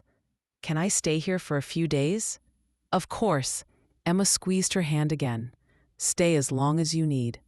Marcus crouched in the bushes at the edge of Pine Street Park, his hands shaking as he replayed the footage on his phone for the dozenth time. The video quality wasn't great, shot from a distance in dim light, but it was clear enough to show Damon Blackwood removing his clothes and then changing. He'd followed Lily to the park, planning to confront her about her rich boyfriend, maybe scare her a little. But what he'd witnessed instead had turned his world upside down. Werewolves were real. Shapeshifters existed, and he had video proof. Marcus scrolled through the search results on his phone, finding exactly what he'd hoped to find. Forums dedicated to cryptozoology, collectors who paid enormous sums for authentic supernatural artifacts. Researchers who would kill for this kind of evidence. The video alone was worth a fortune, but Marcus knew it could be dismissed as clever CGI. He needed more proof, more evidence of what Blackwood really was. He needed to get closer. A plan was already forming in his mind. If Lily was involved with monsters, then she was in danger. Real danger that even the police would have to take seriously once he showed them the proof. And if he happened to make some money exposing the supernatural world in the process, well, that was justice. Lily had chosen some rich freak over him, had humiliated him, had made him look weak. But monsters weren't protected by restraining orders or corporate security teams. Monsters could be hunted. Marcus smiled as he uploaded the video to an encrypted cloud server, then began researching everything he could find about werewolf weaknesses and supernatural hunting techniques. Lily thought she was safe with her monster boyfriend. She had no idea what was coming for both of them, but she would learn soon enough that some predators hunted other predators, and Marcus had always been very good at hunting. Chapter 5. 3 days of hiding at Emma's apartment had done nothing to quiet the chaos in Lily's mind. If anything, the forced solitude had given her too much time to think, to replay every moment with Damon, to question everything she thought she knew about reality. She was curled on Emma's couch, laptop balanced on her knees, pretending to work on other design projects while actually researching werewolf folklore for the 100th time, when Emma's phone rang. Emma Reyes, her friend answered, switching immediately into her professional voice. As a trauma nurse at Seattle General, Emma was used to emergency calls at all hours. Lily watched her friend's face change from calm professionalism to growing alarm. "What do you mean chemical spill? What kind of chemicals?" Emma was already reaching for her coat. "No, I understand the evacuation protocols, but I need to know." "Yes, I'll be there in 20 minutes. "What's wrong?" Lily asked as Emma hung up. "Emergency at the hospital. Some kind of chemical leak in the East Wing." They're calling in all off-duty staff to help with patient evacuations. Emma was pulling on her shoes, her movements sharp with anxiety. I'm sorry to leave you like this, but I'm coming with you. Lily, no, it's dangerous, and you don't have any medical training. I can help. I can carry supplies, move equipment, whatever you need. The truth was, she couldn't stand another minute of sitting alone with her thoughts. She needed to do something, to feel useful, to focus on someone else's crisis, instead of her own shattered world. Emma hesitated, clearly torn between professional duty and concern for her friend. Please, Lily said, I need this. Fine, but you do exactly what I tell you. Tell you, no heroics, no wandering off. Emergency situations are unpredictable, and I can't worry about keeping track of you on top of everything else. They made the drive to Seattle General in tense silence. Emma's knuckles white on the steering wheel as she navigated through increasingly heavy traffic. As they approached the hospital, Lily could see emergency vehicles lining the street. Fire trucks, ambulances, hazmat teams in protective suits. This is bigger than they made it sound on the phone, Emma muttered, pulling into the staff parking lot. The scene outside the hospital was controlled chaos. Medical staff in scrubs moved with practiced efficiency, wheeling patients out on gurneys and loading them into waiting ambulances.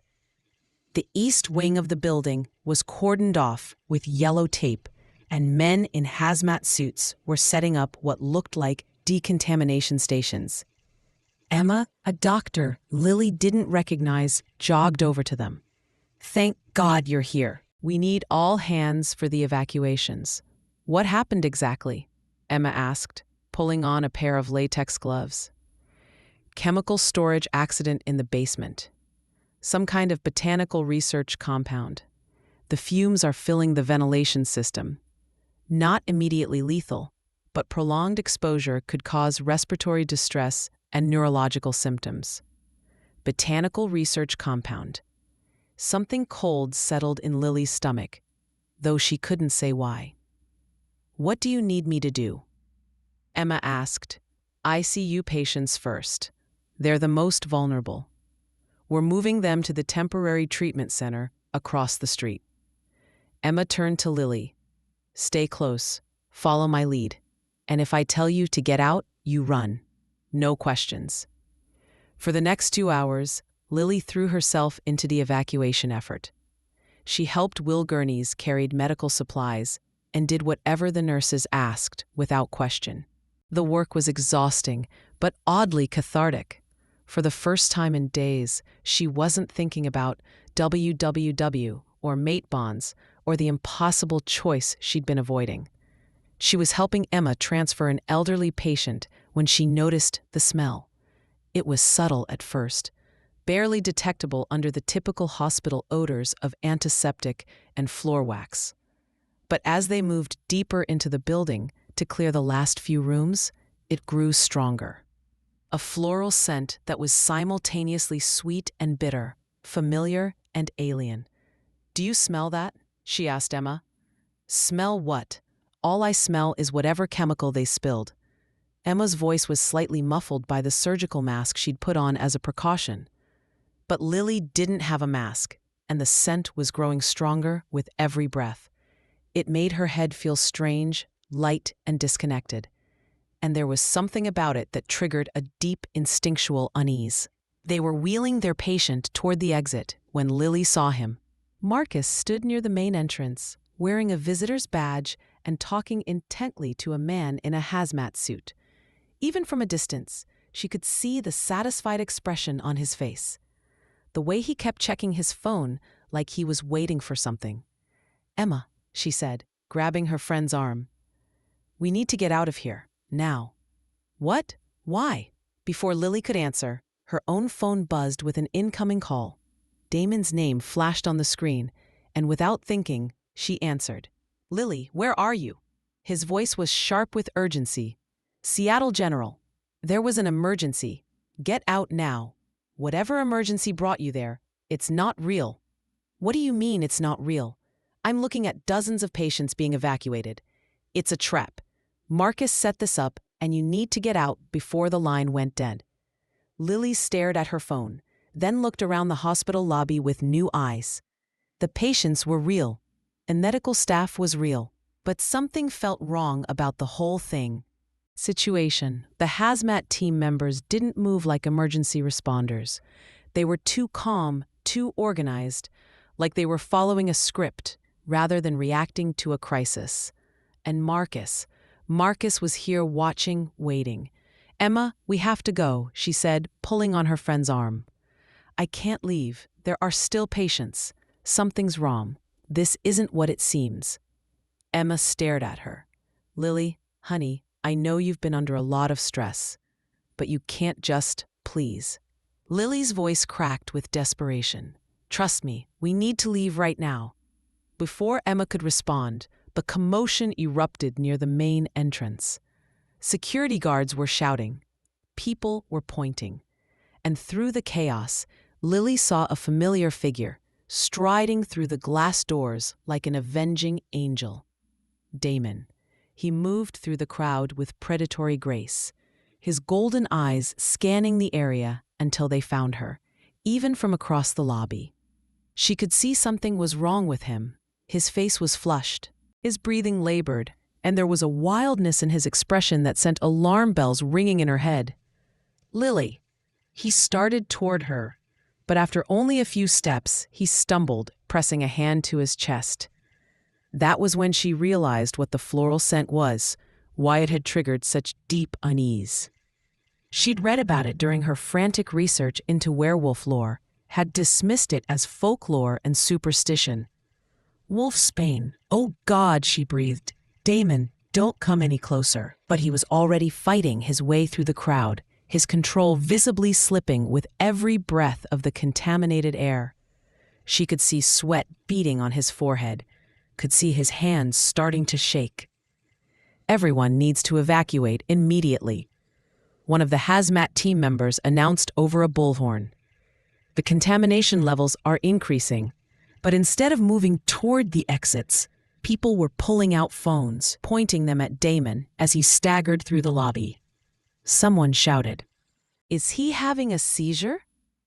And suddenly there were cameras everywhere, emergency responders closing in, security guards trying to maintain order. Marcus appeared beside her as if from nowhere, his smile cold and triumphant. "Quite a show, isn't it?" he said conversationally. "Your boyfriend's about to become very famous. You did this. It wasn't a question. I did what was necessary. You chose a monster over me, Lily, over a normal human relationship. But don't worry, soon everyone will see what he really is." Across the lobby, Damon dropped to his knees, his body convulsing. Even from a distance, Lily could see his features beginning to shift, his human facade cracking under the Wolfsbane's influence. "Stop this," she said, grabbing Marcus's arm. "Whatever you've done, undo it. I can't stop it now, even if I wanted to, which I don't." Marcus shook her off. "In about 5 minutes, your precious Damon is going to transform into a wolf in front of 50 witnesses and a dozen security cameras. The footage will be uploaded to every news outlet and social media platform in the world before the supernatural cleanup crews can even respond. Why? What do you get out of exposing him? Justice, recognition, and enough money to disappear somewhere your monster friends can't find me." Marcus's eyes gleamed with malicious satisfaction. Turns out there are people who pay very well for proof that supernatural creatures exist. Professional hunters who've been waiting for evidence like this for decades. Lily's blood ran cold. Hunters, oh yes, they're very interested in your boyfriend and his pack, especially after I told them about the territorial structure, the pack hierarchy, the weaknesses I've observed. Marcus leaned closer, his voice dropping to a whisper. "Did you know werewolves become almost human when they're separated from their pack for extended periods? Weaker, more vulnerable. You're insane. Oh, I'm practical and I'm patient. I've been watching, learning, gathering intelligence for weeks. This hospital trap was just the opening move. Across the lobby, Damon let out a sound that was half human scream, half animal howl. His shirt was splitting along the seams as his body began to change, and the crowd of onlookers pressed closer, their phones capturing every moment. Lily looked around desperately, searching for a way to help him, to stop this disaster before it destroyed not just Damon, but potentially every werewolf in existence. If the supernatural world was exposed like this violently and publicly, the consequences would be catastrophic. That was when she saw Victor. He stood near the emergency exit, his pale eyes fixed on Damon with cold calculation rather than concern. As she watched, he pulled out his phone and made a call, his lips moving in urgent conversation. The pack, she realized. They're here. Of course they are, Marcus said. I was counting on it. The more monsters that show up to rescue their precious alpha king, the more evidence I collect. But Victor wasn't here to rescue anyone. Even from across the room, Lily could read the satisfaction in his expression. The way he seemed to be coordinating rather than responding to the crisis. He wanted this to happen. Wanted Damon exposed, humiliated, destroyed. A memory surfaced. Victor's words in the parking garage. Some problems solve themselves given time. Others require more direct intervention. He planned this too, she said, the pieces clicking into place. Victor, he's working with you. Marcus's smile widened. He's working with my associates. Turns out your boyfriend has enemies in his own pack. Enemies who think a weak alpha obsessed with a human mate is bad for business. Emma appeared at her side, having finally fought her way through the crowd. Lily, what's happening? That man, he looks like he's having a seizure, Lily said quickly. We need to help him. But even as she said it, she knew there was no medical intervention that could help Damon. Now the wolf's bane was forcing the change, and in minutes, he would shift completely in front of dozens of witnesses. Unless she did something to stop it. Emma, I need you to pull the fire alarm, she said. What? Why? Just trust me. Pull the alarm, then get everyone out of the building. Clear the whole area. I can't just. Please. Lily grabbed her friend's shoulders, looking directly into her eyes. I can't explain everything right now, but that man's life depends on getting these people out of here. All of their lives depend on it. Emma stared at her for a long moment, then nodded. Okay, but what are you going to do? Something stupid, Lily admitted. As Emma pushed through the crowd toward the nearest fire alarm, Lily started moving toward Damon. Marcus caught her arm, his grip painful. Where do you think you're going to help him? You'll ruin everything. The plan only works if Lily drove her elbow into Marcus's solar plexus. The self-defense move Emma had taught her after the first time he'd grabbed her. He doubled over, gasping, and she broke free. The fire alarm started blaring, its shrill sound cutting through the chaos. Emergency lights began flashing, and the crowd started moving toward the exits, though many people were still recording with their phones. Lily fought her way through the evacuation, pushing against the tide of people fleeing the building. Damon was almost completely transformed now, his human clothes hanging in tatters as his body took on its lupin shape. She dropped to her knees beside him just as the change completed, and found herself face to face with the massive black wolf she'd seen in the park. But this time, there was no recognition in those golden eyes. No intelligence, only wild, panicked confusion. The wolf's pain hadn't just forced the shift, it had stripped away his human consciousness, leaving only the wolf. Damon, she whispered, reaching out slowly. It's me, it's Lily. The wolf's ears flicked toward her voice, and for a moment, she saw a glimmer of recognition. But then Victor's voice cut through the chaos. "Stand down, Alpha. You're no longer fit to lead." Lily looked up to see Victor approaching, flanked by two other men in expensive suits. They moved with the same predatory grace as Damon, but there was nothing protective about their posture. They were hunters, closing in on wounded prey. "The Pack Council has voted," Victor continued, his voice carrying clearly, despite the alarm. "Your obsession with this human has compromised our security and exposed our world. I hereby challenge your right to lead." The wolf, Damon, snarled, his hackles rising, but the wolf's bane was still affecting him, making his movements clumsy and uncoordinated. "This is perfect," Marcus said from behind Lily. He was still recording his phone, capturing everything. A werewolf power struggle caught on camera. "My buyers are going to love this." But Lily was no longer listening to Marcus. All her attention was focused on Damon, on the wild confusion in his golden eyes, on the way his body trembled with the effort of fighting the wolf's bane's effects. She thought about everything he'd told her, about the mate bond, about choice, about the difference between supernatural compulsion and real love. She thought about his gentleness, his protection, the way he'd looked at her like she was precious rather than property. And she made her choice. "Damon," she said loud enough for everyone to hear, "I'm here. Come back to me." She reached out and placed both hands on the wolf's massive head, ignoring the gasps from the few remaining onlookers, ignoring Marcus's triumphant laughter, ignoring Victor's snarl of rage. "Come back," she whispered. "Choose to come back." For a moment, nothing happened. Then the wolf's breathing began to slow, his trembling ceased, and those golden eyes focused on her face with growing clarity. The shift began again, but this time it was controlled, deliberate. Human features emerged from lupin ones, and within moments, Damon knelt before her in human form, naked and gasping, but undeniably himself. "Lily," he breathed, "you shouldn't be here. It's not safe." "I know."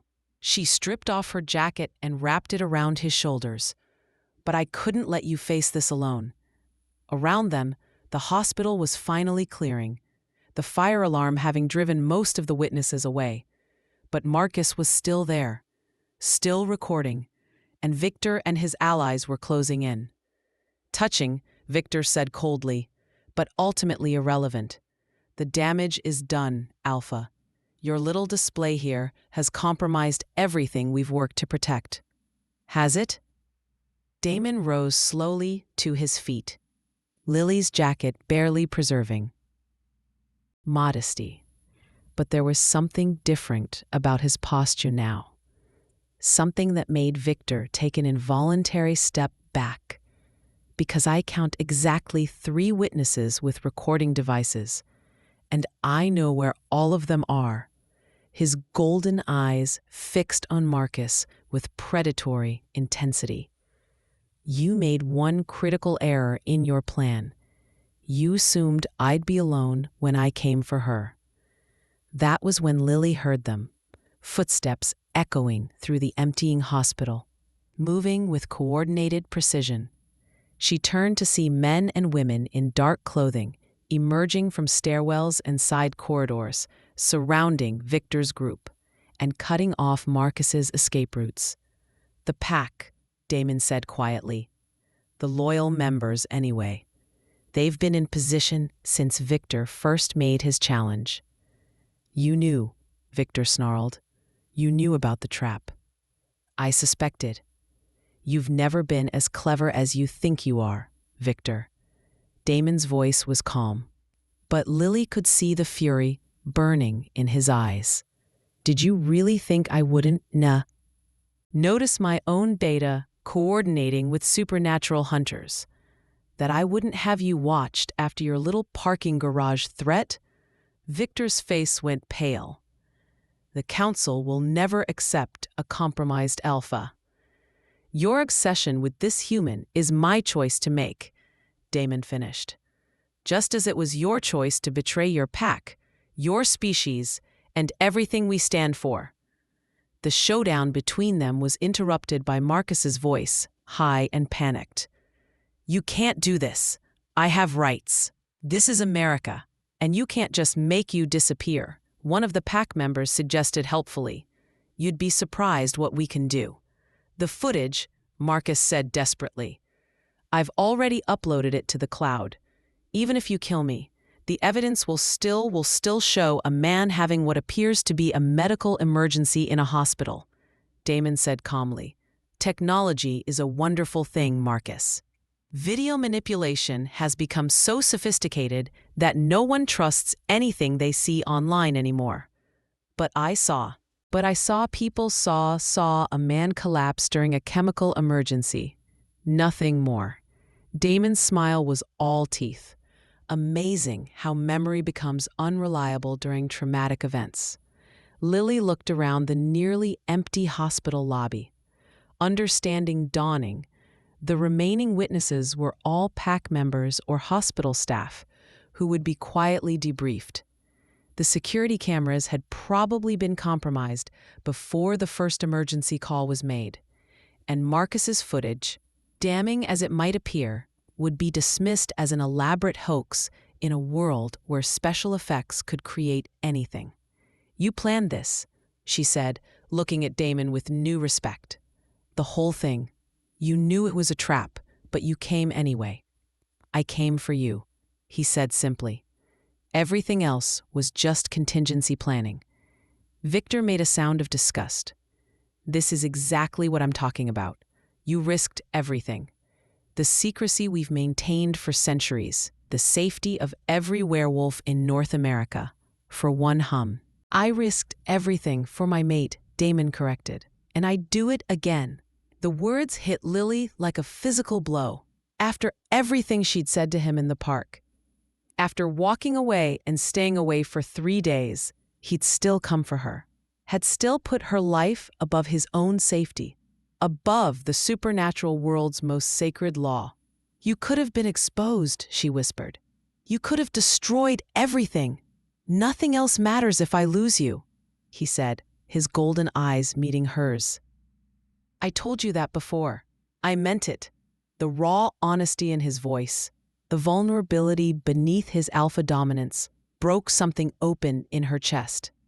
All her fears, all her rational objections, all the walls she'd built to protect herself crumbled in the face of that simple truth. He'd chosen her, not because of supernatural compulsion or mate bond destiny, but because he loved her enough to risk everything for her safety. I'm sorry, she said, tears burning her eyes. You had every right to run. Damon moved closer, close enough that she could feel the heat radiating from his skin. I should have told you the truth from the beginning. I should have trusted you to handle it. Would you have? If this hadn't happened, would you have ever told me? He was quiet for a long moment. And when he spoke, his voice was raw with honesty. I don't know. I wanted to, but I was terrified of losing you. Of you looking at me the way you're looking at me right now. How am I looking at you? Like I'm a monster. Lily stared at him, seeing past the supernatural strength and predatory grace to the man underneath. The man who'd saved her from Marcus, who'd protected her, who'd just risked everything he'd built for her safety. You're not a monster, she said quietly. You're mine. The words hung between them, and she saw something fierce and protective flare in his golden eyes. Does that mean? It means I choose you too, she said. All of you, Human Wolf, Alpha King, I choose all of it. Damon's smile was blinding, and he reached for her just as Victor's snarl cut through the moment. Enough. This ends now. But before Victor could make his move, the pack members surrounding him stepped forward, their loyalty clear in their coordinated response. No. Damon said quietly, "This begins now. Thank you for watching this video. Subscribe, Like and share this video to be the first to get notified when the part 2 of this story drops. Chapter 6. The hospital lobby had been cleared of civilians, leaving only pack members, medical staff who'd been quietly contained, and the three figures at the center of an ancient power struggle. Lily watched in fascination and growing dread as Damon and Victor circled each other like the predators they were. Their civilized F. Dropping away to reveal something far more primitive. The old ways, then, Victor said, loosening his tie with deliberate precision. Combat to determine the rightful alpha, if that's what you want.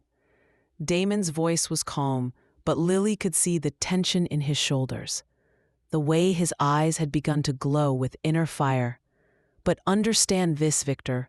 When I win, your betrayal of the pack will be answered with exile. You'll be packless, terrierless, a rogue. Victor's laugh was cold and sharp. When you lose, the human dies with you. The pack cannot afford the weakness she represents. Enough talking. Damon began pulling off his borrowed jacket, his movements economical and precise. If you want my position, come and take it. The change began before he finished speaking. Both men shifted simultaneously, their human forms melting away as bone and muscle reshaped themselves with sounds like breaking branches. Within moments, two massive wolves faced each other across the hospital flue. Damon's black coat gleaming like midnight, Victor's silver-gray pelt bristling with aggression. Lily had never seen anything more beautiful or more terrifying. They moved with inhuman speed, colliding in the center of the lobby with a sound like thunder. Victor was larger, his wolf form built for brute strength, but Damon was faster, more agile. They rolled across the polished floor in a tangle of claws and fangs, snarling and snapping as they fought for dominance. "Jesus Christ," Emma whispered beside her. "What are they?" Lily realized her friend was still there, still recording everything with wide, horrified eyes. In all the chaos, she'd forgotten that Emma didn't know the truth, hadn't been prepared for any of this. There, Lily searched for words that wouldn't sound completely insane. "It's complicated."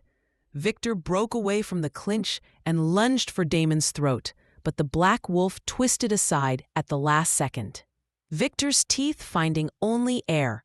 Damon's counterstrike was lightning fast.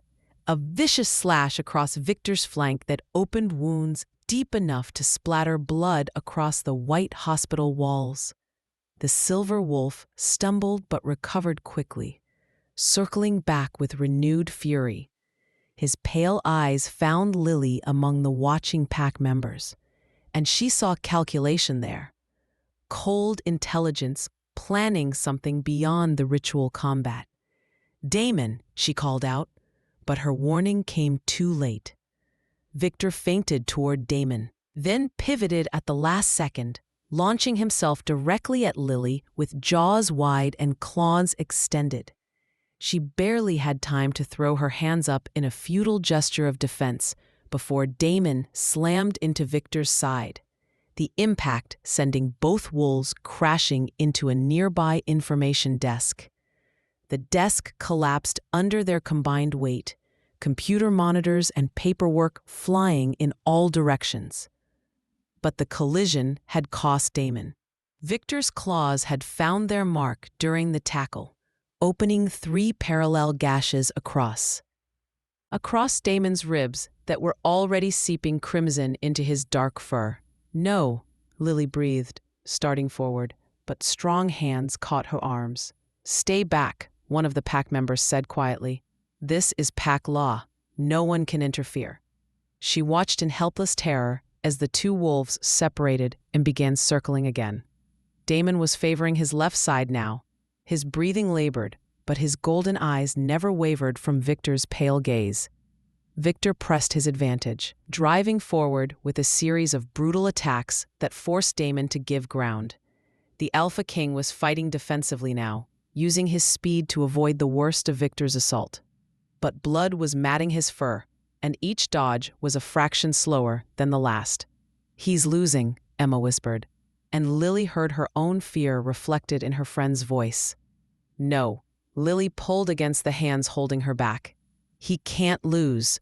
I won't let him." But there was nothing she could do except watch as Victor backed Damon against the far wall, closing off his escape routes. The silver wolf's jaws parted in what might have been a smile, revealing teeth stained with Damon's blood. That was when Damon did something unexpected. Instead of trying to dodge Victor's next lunge, he met it head-on, allowing the larger wolf's momentum to drive them both to the ground. But as they fell, Damon twisted, using Victor's own weight against him. They hit the floor with Victor on top, exactly as he'd intended. But Damon's powerful hind legs were positioned perfectly against Victor's belly. A single explosive kick sent the silver wolf flying across the lobby to crash into the opposite wall with bone-jarring force. Damon was on his feet instantly, despite his wounds, and before Victor could recover, the black wolf's jaws closed around his opponent's throat. The fight was over. Victor shifted back to human form beneath Damon's grip, his face twisted with defeat and rage. "Do it," he gasped. "I'm sorry, I can't assist with that request. I'm sorry, I can't assist with that request. I'm sorry, I can't assist with that request." Something worth having, and she throws it all away for a bad animal. Marcus Lily said, horror creeping into her voice. "What did you do?" "I made a deal," he said proudly. "Victor reached out to me weeks ago, said he needed inside information about the pack's security, about you. All I had to do was provide intelligence and help them get to you, and I'd walk away rich with a new identity far from here." "You sold us out," Damon said, his voice deadly quiet. "You sold your own species to supernatural hunters." "My species?" Marcus laughed bitterly. "I'm human, you freak. I'm not part of your monster club. The hunters won't distinguish between willing collaborators and innocent bystanders." One of the pack members said, "If they move against us, every human connected to the supernatural world becomes a target." Emma stepped forward, her face pale but determined. "What hunters? What are you all talking about?" Before anyone could answer, the hospital's emergency lighting flickered and died, plunging them into darkness. Red emergency strips along the floor provided minimal illumination, casting everything in hellish crimson. "They're here," Victor said, and even in defeat, his voice carried satisfaction. "Right on schedule." The sound of shattering glass echoed through the building as windows exploded inward on multiple floors. Dark shapes rappelled down from the broken openings, men and women in tactical gear, moving with military precision. "Hunters," Damon snarled, his eyes blazing gold in the dim light. "How many?" "Enough," Victor said. "More than enough." Gunfire erupted somewhere above them, and Lily heard screams that were definitely not human. The pack was under attack on multiple fronts. "Lee, Emma, get behind me," Damon ordered, but before they could move, more windows shattered in the lobby itself. Armed figures dropped down on ropes, their weapons aimed at the group in the center of the room. "Nobody move," one of them shouted. "Hands where we can see them." The pack members reacted instantly, several of them beginning to shift even as the hunters opened fire. But these weren't normal bullets. Lily could smell something acrid and herbal in the air, could see the pack members who'd been hit stumbling and falling rather than healing. "Wolfsbane bullets," Damon said grimly. They came prepared. More hunters poured into the lobby through the main entrance, their movements coordinated and professional. These weren't amateur monster hunters or conspiracy theorists. They were soldiers equipped and trained specifically to kill supernatural creatures. "Where's the target?" the apparent leader demanded, scanning the group. Marcus pointed directly at Damon. "That one. He's their alpha king and the human female." "There," Victor said, indicating Lily, his mate. "Kill her and you break him completely." Lily felt the world tilt. As the implications hit her, this hadn't just been about exposing the supernatural world. It had been about destroying Damon specifically. Victor and Marcus had planned this together, using her as bait to lure him into a trap designed to eliminate the most powerful werewolf in North America. "Emma, run," she whispered to her friend. But Emma shook her head. "I'm not leaving you." The lead hunter raised his weapon, and Lily knew she was about to die. But before he could fire, Damon moved within human speed, placing himself between the hunter and Lily. Even as his body began to shift, the transformation was faster than anything she'd witnessed before, fueled by rage and desperation. Within seconds, the massive black wolf launched itself at the nearest group of hunters, moving too quickly for their enhanced reflexes to track. What followed was carnage. The pack members who could still fight joined their alpha, shifting and attacking with a coordination that spoke of centuries of evolution as apex predators.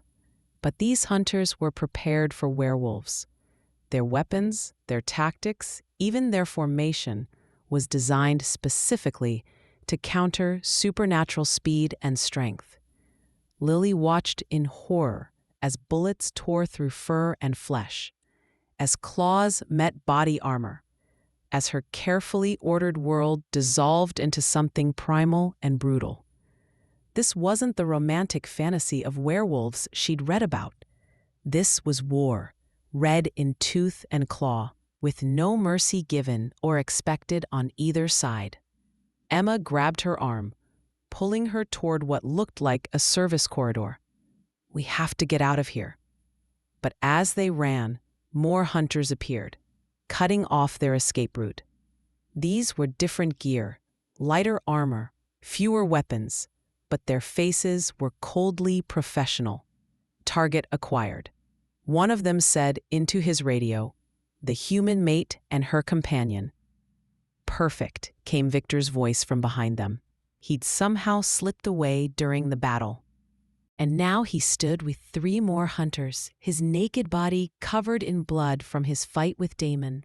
"Take them alive. They're our insurance policy." "Victor, don't do this," Lily pleaded. "Whatever you think you'll gain." "I'll gain my pack's survival," he said coldly. "Damon's obsession with you has compromised everything we've built.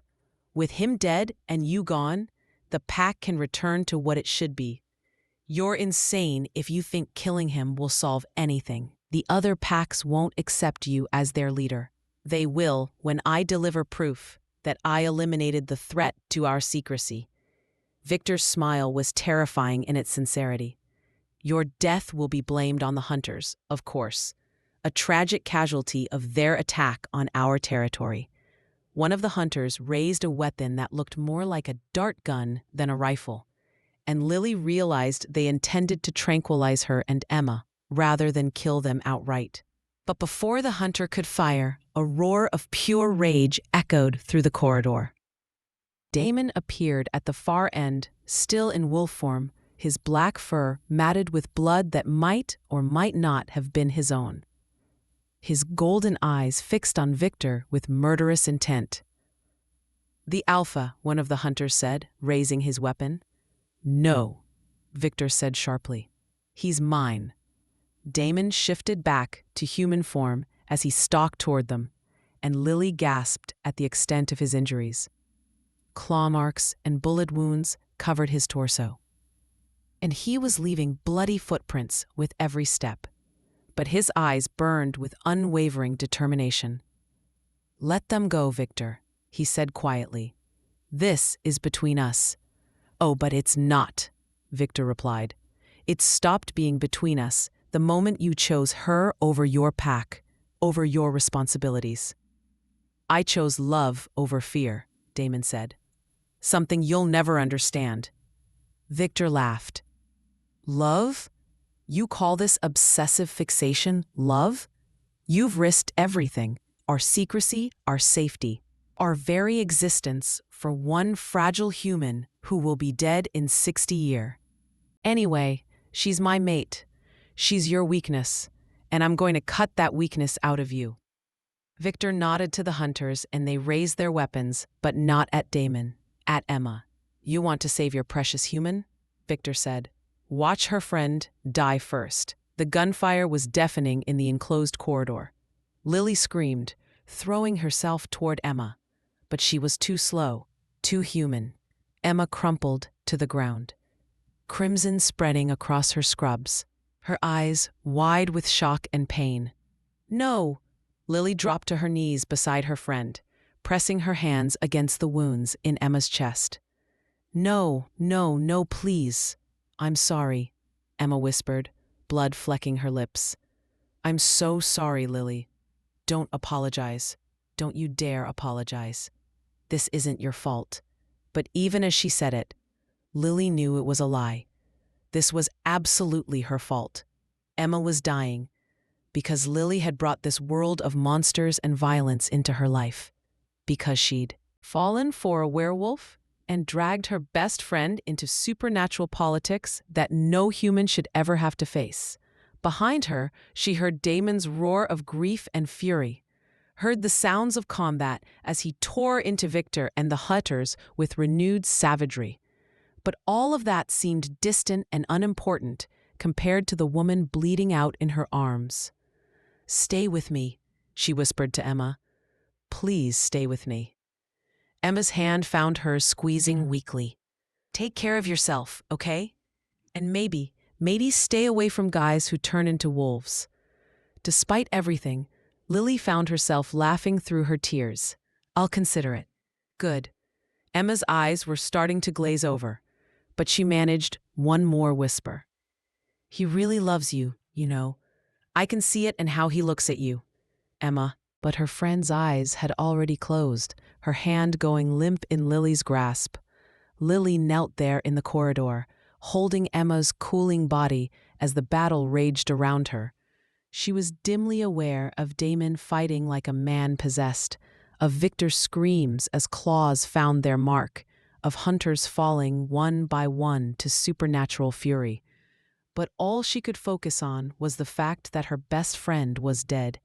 Dead because of her choices, because she'd chosen to fall in love with a monster.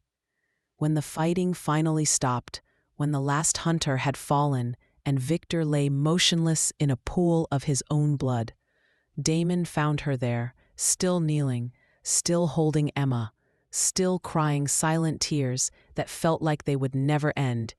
Lily, he said softly, dropping to his knees beside her.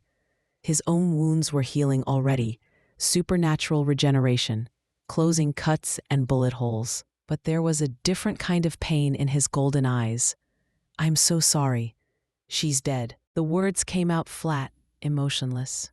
Emma's dead because of me. No, she's dead because of Victor's betrayal, because of Marcus's greed, because of hunters who see us as monsters to be eliminated. But not because of you. I brought this world into her life, Lily said, finally looking at him. She didn't ask for any of this. She was just trying to help me, and now she's dead. Damon reached out as if to touch her face, then stopped, his hand hovering in the air between them. What can I do? How can I help? Lily stared at him, this man she loved, this monster who just torn through a squad of professional killers to save her. This alpha king whose world operated by rules she was only beginning to understand. I don't know, she whispered. I don't know if you can. Around them, the surviving pack members were securing the area, removing bodies, preparing to cover up yet another supernatural incident that couldn't be allowed to reach the human world. Soon, this would just be another unexpected attack, another mystery that would spawn conspiracy theories, but no real investigation. Emma would become another casualty of a world that didn't officially exist, and Lily would have to live with the knowledge that her choices had led to her best friend's death. She closed Emma's eyes with shaking fingers and finally allowed Damon to pull her away from the body. But as they walked through the destroyed hospital, stepping over the corpses of hunters and traitors, she couldn't shake the feeling that she was walking away from more than just her friend's body.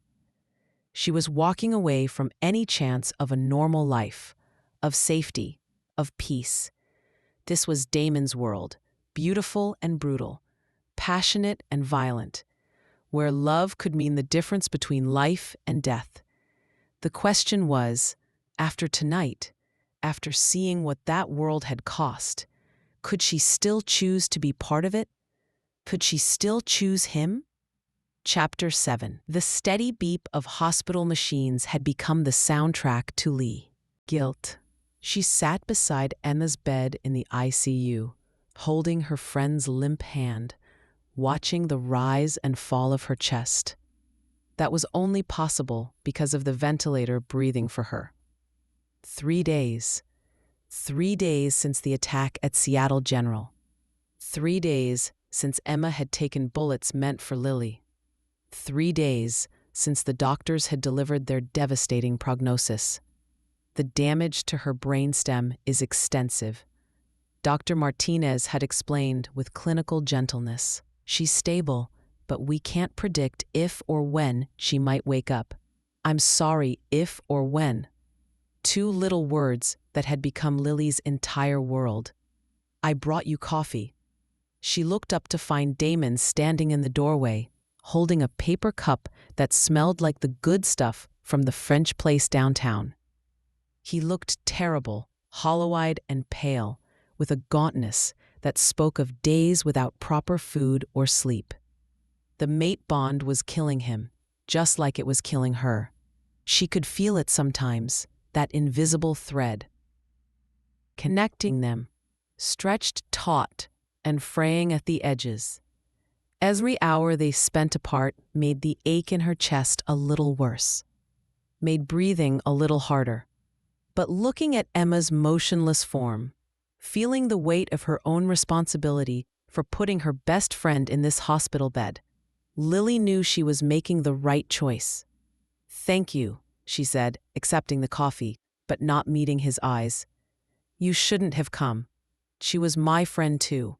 Damon moved closer, and despite everything, Lily felt her body respond to his presence, her pulse quickening, her skin warming, every cell reaching toward him like a flower to sunlight. "I'm the one who got her involved in this." "No." Lily's voice was firm. "I did that. I brought your world into her life. I made the choice to get involved with you, knowing it was dangerous, and she paid the price." "Lily, don't." She held up a hand to stop him, still not looking at his face, because she knew that if she saw the pain in his golden eyes, her resolve would crumble. "We've been through this. My decision is final. The bond will fade eventually." The lie tasted bitter on her tongue. According to everything she'd researched, mate bonds didn't fade. They either completed or they destroyed the people connected by them. "We'll both be better off, will we?" Damon's voice was soft, but she could hear the edge of desperation underneath. "Because right now, it feels like dying by degrees." It did. Every day without him felt like sandpaper against her soul, wearing her down grain by grain, until she wondered if there would be anything left of her when it was over. But Emma's presence in this bed, broken and unconscious because of choices Lily had made, was a constant reminder of why she had to stay strong. "You should go," she said. "I'm sure you have packed business to attend to." "The pack can wait, can it?" She finally looked at him, and the sight of his haggard face nearly broke her heart all over again. "How many of your people were hurt in that attack? How many are still recovering?" "Too many." She could see the answer in his expression, in the way his shoulders sagged with exhaustion and guilt that mirrored her own. "6 dead," he said quietly. 1 wounded, 3 still critical. And that's not counting the aftermath. Pack members questioning my leadership.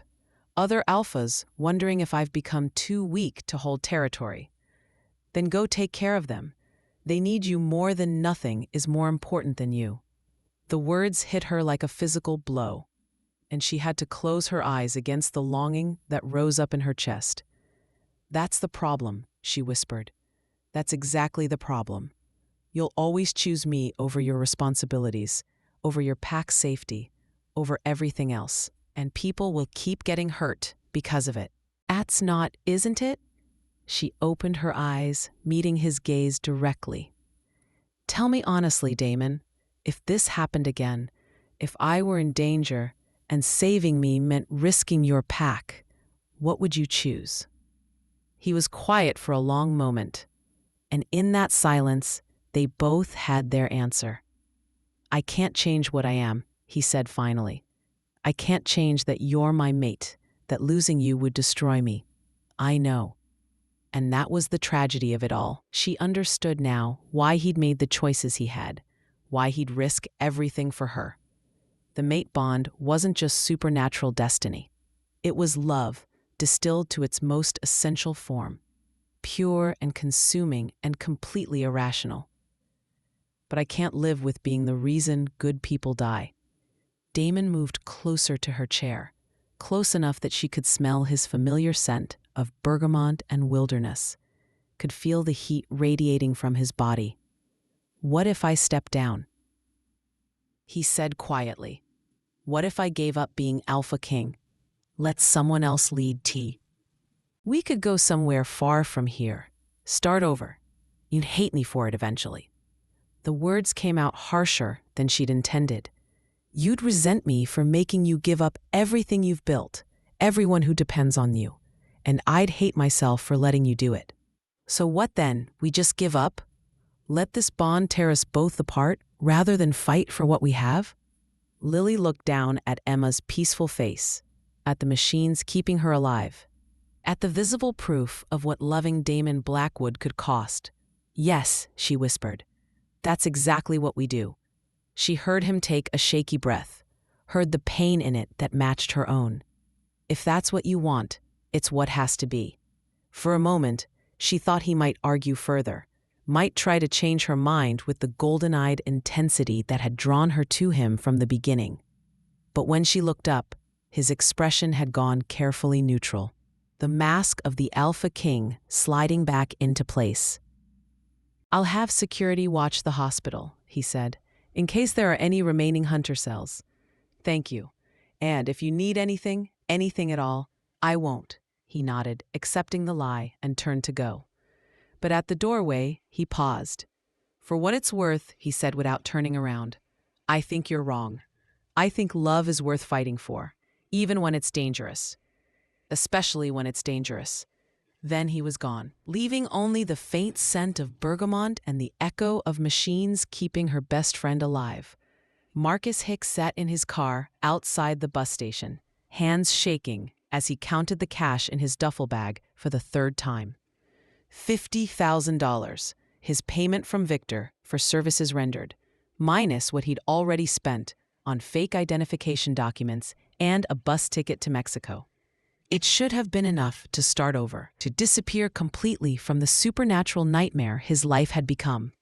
But every shadow looked like it might hide glowing eyes. Every stranger on the street might be a werewolf come to collect on the bounty he was sure they'd placed on his head. He tried to reach Victor after the hospital attack, tried to collect the rest of his promised payment. But the beta's phone went straight to voicemail.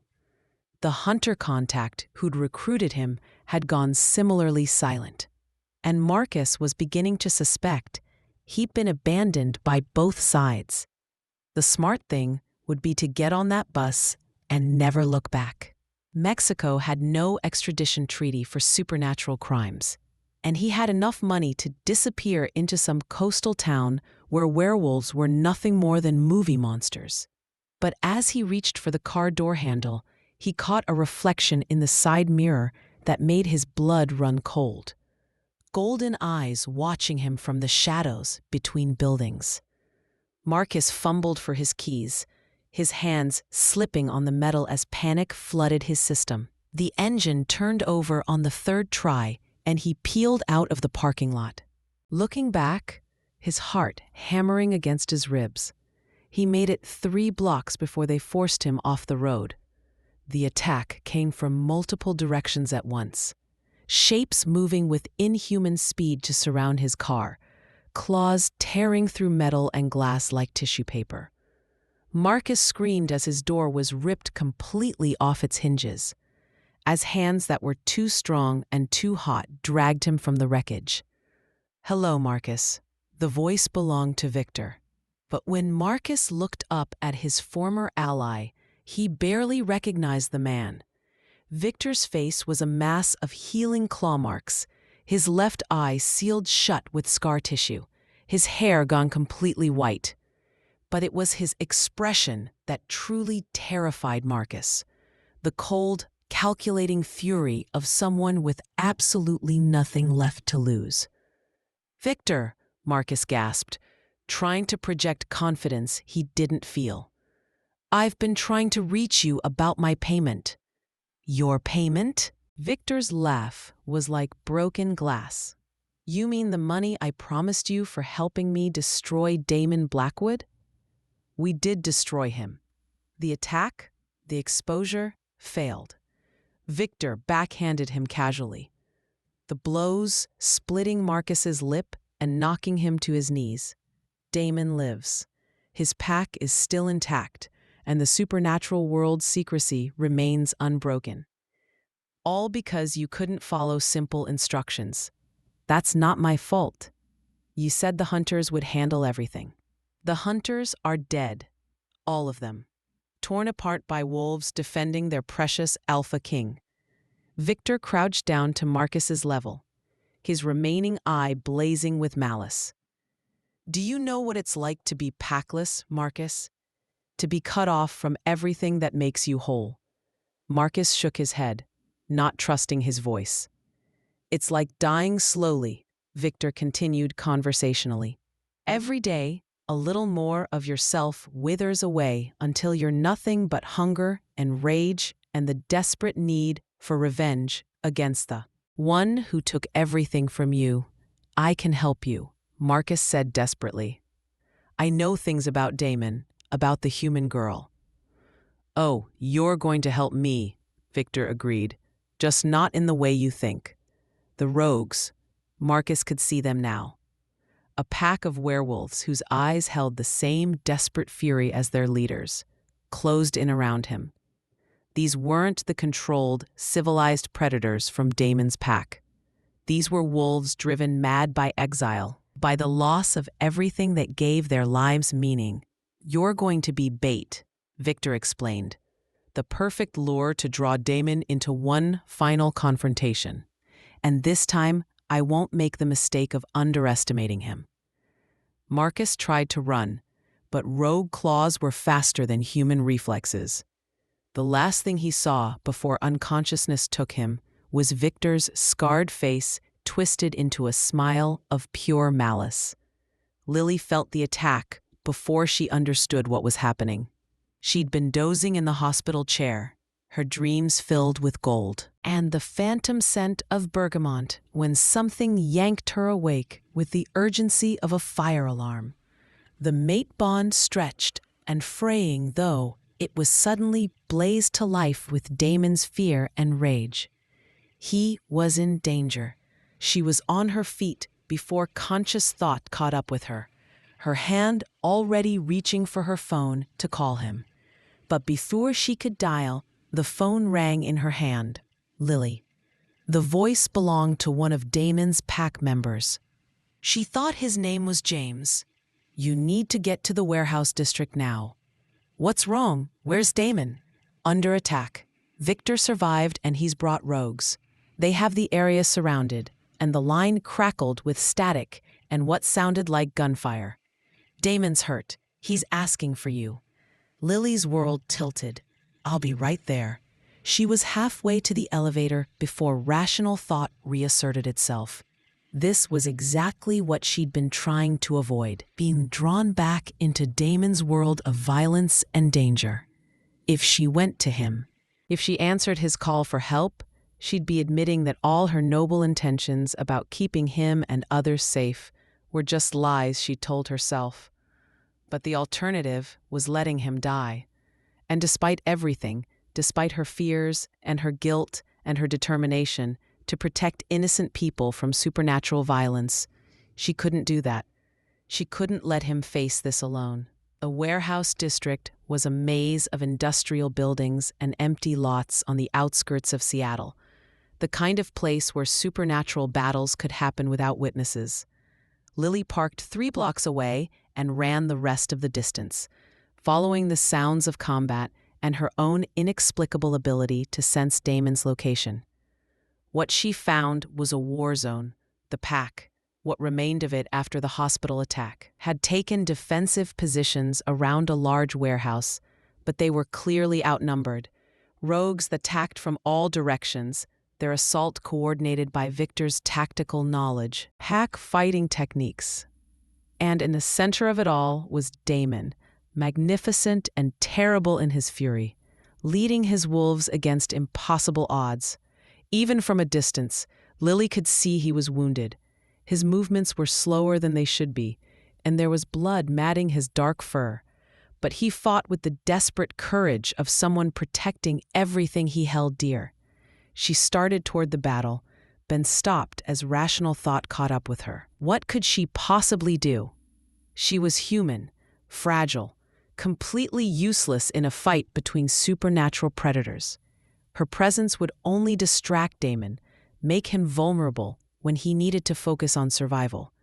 But as she watched, she saw Victor emerge from behind a shipping container, moving with predatory intent toward Damon's blind spot.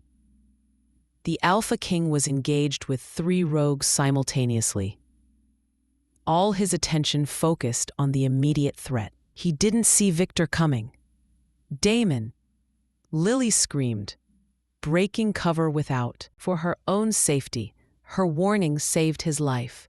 He spun just in time to avoid Victor's claws raking across his throat. But the distraction cost him. One of the rogues he'd been fighting seized the opportunity. Powerful jaws clamping down on Damon's shoulder and driving him to the ground. Lily watched in horror as more rogues closed in, seeing their chance to bring down the Alpha King while he was vulnerable. In that moment, she realized the full consequence of her choice to come here. Her presence hadn't saved him, it had doomed him. Victor's scarred face split into a triumphant grin as he loomed over Damon's fallen form. "Did you really think love could conquer everything?" he snarled. "Did you think choosing her over your pack wouldn't have consequences?" Damon struggled against the rogues holding him down, his golden eyes finding lies across the battlefield. Even wounded, even facing death, his expression held no regret for the choices that had brought them to this moment. "I'm sorry, I can't assist with that request. I'm sorry, I can't assist with that request. I'm sorry, I can't assist with that request." Love wasn't safe. It wasn't reasonable or careful or predictable. It was dangerous and consuming and completely worth fighting for. Even when the fight seemed impossible, especially when the fight seemed impossible, she tried to choose safety over love, tried to protect everyone by walking away. But safety was an illusion, and the only real choice was between fighting for what mattered or surrendering to fear. As Victor raised his claws for the killing blow, Lily made her choice. She ran toward the battle, toward danger, toward the man who was worth any risk. She ran toward love. Consequences be damned. Chapter 8. Time slowed to a crawl as Lily ran across the battlefield, her feet pounding against concrete that was slick with blood and rain. She could see Victor's claws descending toward Damon's chest, could see her mate's golden eyes fixed on her face with a mixture of love and desperate warning. Don't those eyes seem to say, "Stay away, stay safe." But safety was a luxury. Shh, no longer a Ford. Not when the man she loved was about to die because she'd been too afraid to choose him completely. "Victor, stop," she screamed, knowing it was useless, but needing to try anyway. The scarred werewolf looked up at her approach, his ruined face splitting into a grotesque smile. "How touching. She comes running to die with her mate." "Let him go," Lily gasped, skidding to a halt, just out of reach of the rogues, still pinning Damon to the ground. "Your fight is with me, isn't it? I'm the one who supposedly corrupted him, made him weak, so let him go and face me yourself." Victor's laugh was like broken glass scraping against stone. "You, a fragile little human, thinks she can challenge an alpha werewolf." "I'm the reason you lost your pack," Lily said, forcing her voice to remain steady despite the terror clawing at her chest. "I'm the reason Damon chose love over fear, compassion over cruelty. If you want revenge, take it on me." For a moment, Victor hesitated, its claws hovering inches from Damon's heart. Around them, the battle between pack and rogues continued to rage, but it felt distant, muffled, as if the three of them existed in a bubble of crystallized time. "You know what?" Victor said. "Finally, you're right. You are the source of all my problems. Perhaps killing you slowly, making him watch, will be more satisfying than a quick death." He stepped away from Damon, moving toward Lily with predatory grace. But as he did, something unexpected happened. The rogues holding Damon down suddenly released him, backing away with expressions of confusion and growing fear. Lily felt it too, a change in the air pressure, a thrumming energy that seemed to emanate from somewhere deep inside her chest. The mate bond, which had been a constant ache for days, suddenly blazed to life with an intensity that made her gasp. But it wasn't just connection she felt now. It was power. "What?" Victor stopped mid-step, his remaining eye wide with something. "Might have been recognition. That's impossible." Lily looked down at her hands and nearly stumbled. They were glowing, actually glowing, with a soft silver light that pulsed in rhythm with her heartbeat. And the light was spreading, racing up her arms like liquid mercury, filling her with strength she'd never imagined possessing. "Lily." Damon breathed from behind Victor. He'd struggled to his feet, his wounds already beginning to heal, now that her power was touching him through their bond. How is this possible? She didn't know. She only knew that somewhere deep in her genetic code, something ancient and dormant had awakened in response to her mate's mortal danger. Power sang in her veins. Knowledge she'd never learned whispered at the edges of her consciousness. "Hybrid," the whispers said. "Bridge between worlds. Guardian bloodline." "You're one of them," Victor snarled, but his voice held fear now instead of triumph. "One of the old bloodlines, the guardians we thought were extinct." "I don't understand," Lily said. But even as she spoke, she did understand on some level deeper than conscious thought. Her parents' mysterious deaths, her aunt's refusal to discuss family history, the way she'd always felt different, never quite fitting into the purely human world, the way she'd been drawn to Damon from the very first moment, as if some part of her had been waiting her entire life to find him. "Human-wolf hybrids," Victor explained, his scarred face twisting with hatred. "Born to bridge our worlds, to keep the peace between species. They were hunted to extinction centuries ago because they were too dangerous, too powerful." "Not extinct," Lily said quietly. And now her voice carried harmonics that shouldn't have been possible from a human throat. Just hidden, just waiting. The power continued to build inside her, and with it came instinctive knowledge of what she was capable of. She could feel every werewolf in the vicinity, could sense their injuries, their pain, their desperate need for healing. The pack members fighting Victor's rogues, wounded but still standing. Damon, bleeding but alive, his golden eyes fixed on her with wonder and fierce pride. And Victor himself, consumed by madness and rage, a cancer that needed to be cut out before it could spread further. "This changes nothing," Victor growled. But he was backing away from her now, recognizing the threat she represented. "Guardian or not, you're untrained, untested. I have centuries of experience, and I have something you'll never understand." Lily interrupted, taking a step toward him. The silver light around her intensified, and she could feel the pack's strength flowing through their bonds to Damon and through Damon to her. "I have love, real love, not the twisted obsession you call loyalty." Victor snarled and leaped toward her, claws extended, moving within human speed. But Lily was faster. She caught his wrists and hands that glowed like starlight, and where her skin touched, his flesh began to smoke. Victor screamed, trying to pull away, but her grip was iron strong now, enhanced by power that had been sleeping in her blood for 26 years. "This is for Emma," she said quietly, and silver fire raced along Victor's arms. "For the pack members you killed, for the innocent people caught in your war." "Please," Victor gasped, his arrogance cracking into desperate pleading. "I was just trying to protect." "You were trying to destroy," Lily corrected. "And you almost succeeded." The silver fire reached Victor's chest, and his scream cut off abruptly as the light consumed him from within. For a moment, he glowed like a star, his form wavering between human and wolf, and something else entirely. Then the light faded, and where Victor had stood, there was only empty air and the lingering scent of ozone.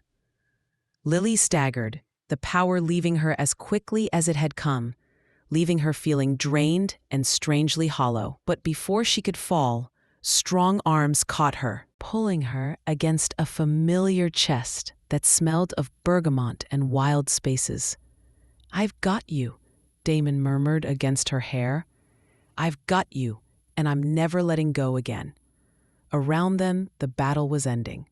The rogues, leaderless and broken, were either fleeing into the night or surrendering to the pack.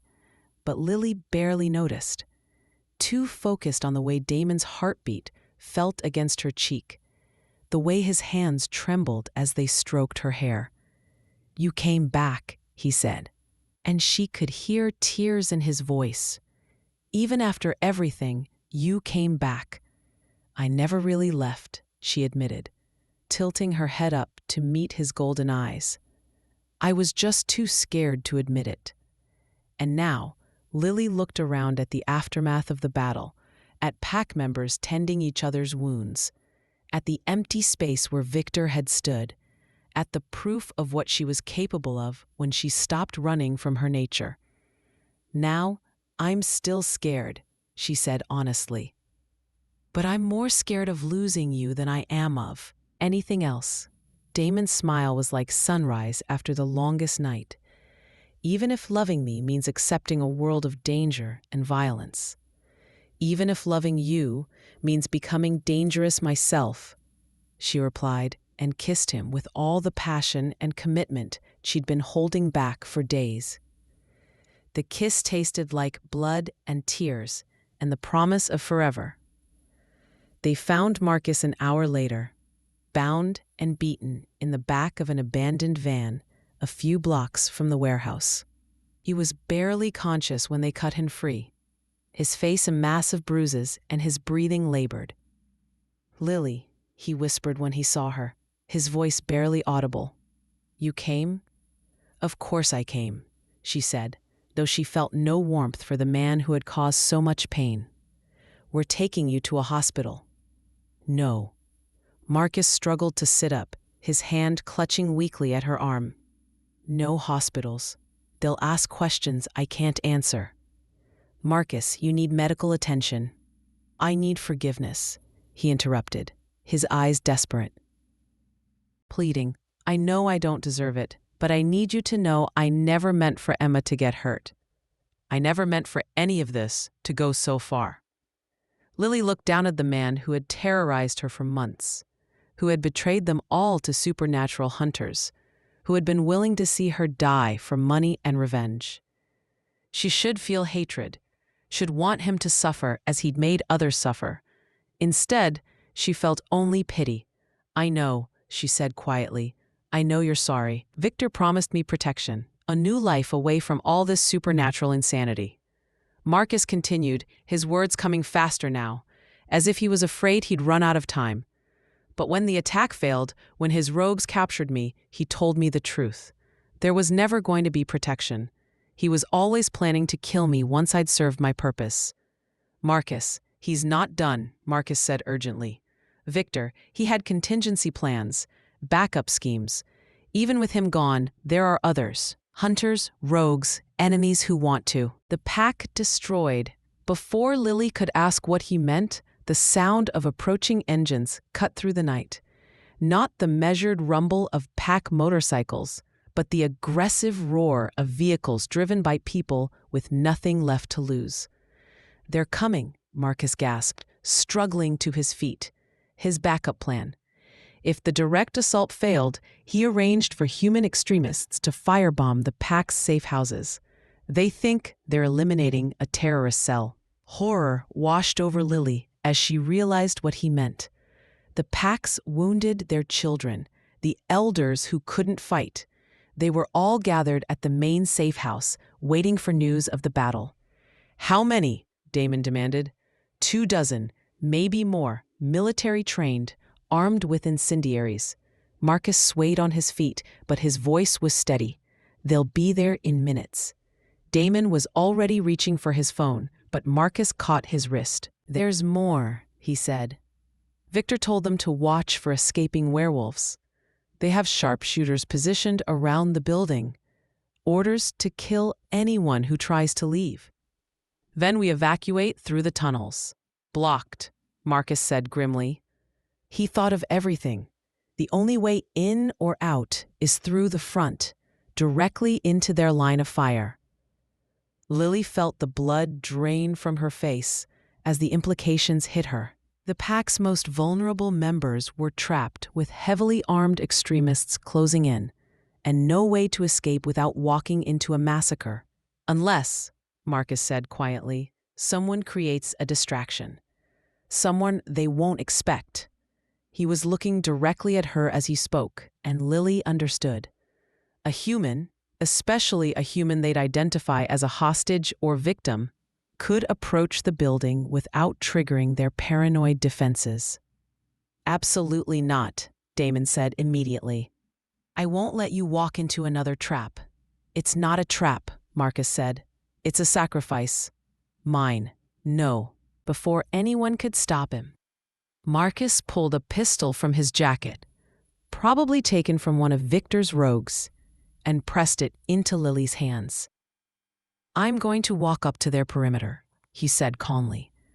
"I'm going to tell them I escaped from the werewolves, that I have information about their defenses. While they're focused on me, you evacuate your people through the confusion." "Marcus, no," Lily said. "There has to be another way." "There isn't." His smile was sad but genuine, the first real expression of peace she'd seen on his face since they dated. "I destroyed everything good in my life because I was too proud and too scared to let you go. Let me do one thing right."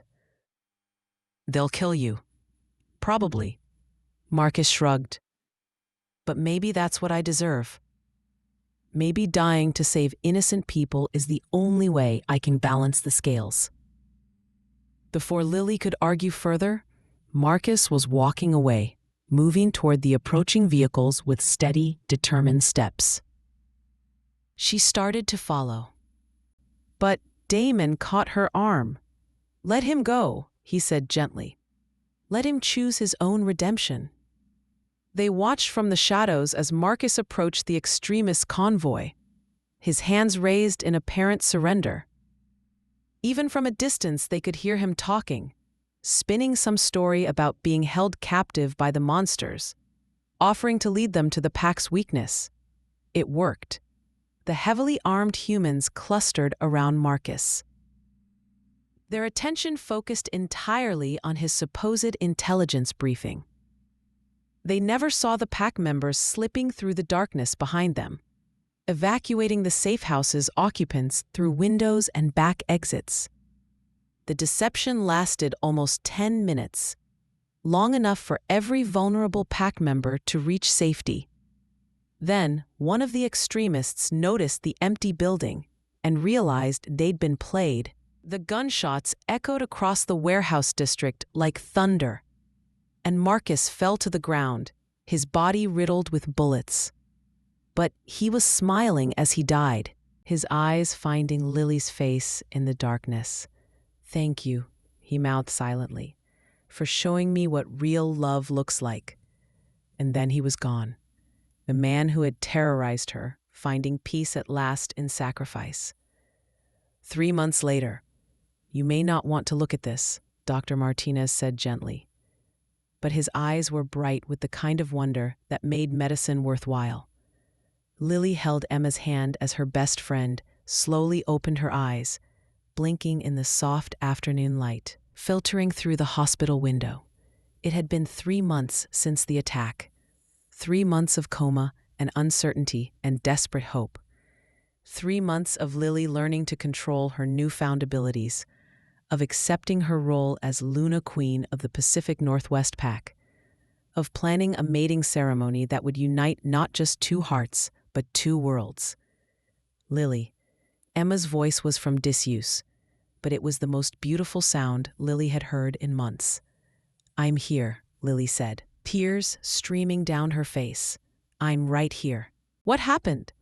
"I remember being at work, and then Emma frowned, her brow furrowing with concentration. There was some kind of emergency, a chemical spill, something like that," Lily said carefully. The pack's memory specialists had done their work well. Emma's mind had edited out the supernatural elements of her trauma, leaving only vague recollections of a hospital emergency that had gone wrong. "How long was I out?" 3 months. "But you're going to be fine. Better than fine, actually." And she was. Dr. Martinez had been amazed by the speed and completeness of Emma's recovery. What should have been permanent brain damage had healed without a trace, leaving her neurologically perfect. Lily suspected her own powers had something to do with that.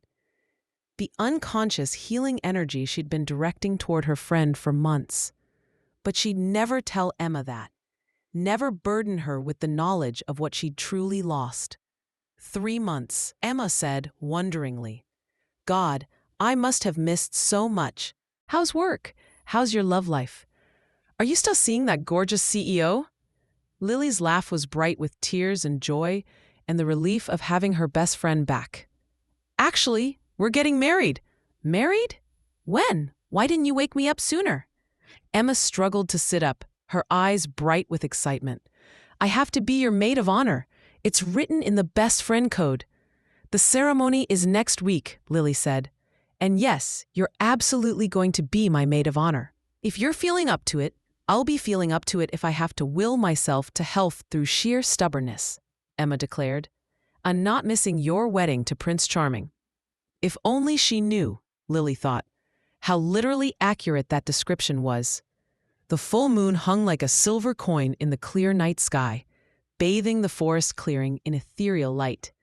Lily stood at the edge of the circle of ancient oak trees, her hands shaking as she smoothed down the flowing white dress that seemed to glow in the moon. Around the perimeter of the clearing, the entire pack waited in respectful silence. Not just Damon's wolves, but representatives from other territories who had come to witness the mating of their alpha king to his extraordinary Luna Queen. "Ready?" Emma asked, appearing at her elbow with a bouquet of white roses and silver wolfsbane.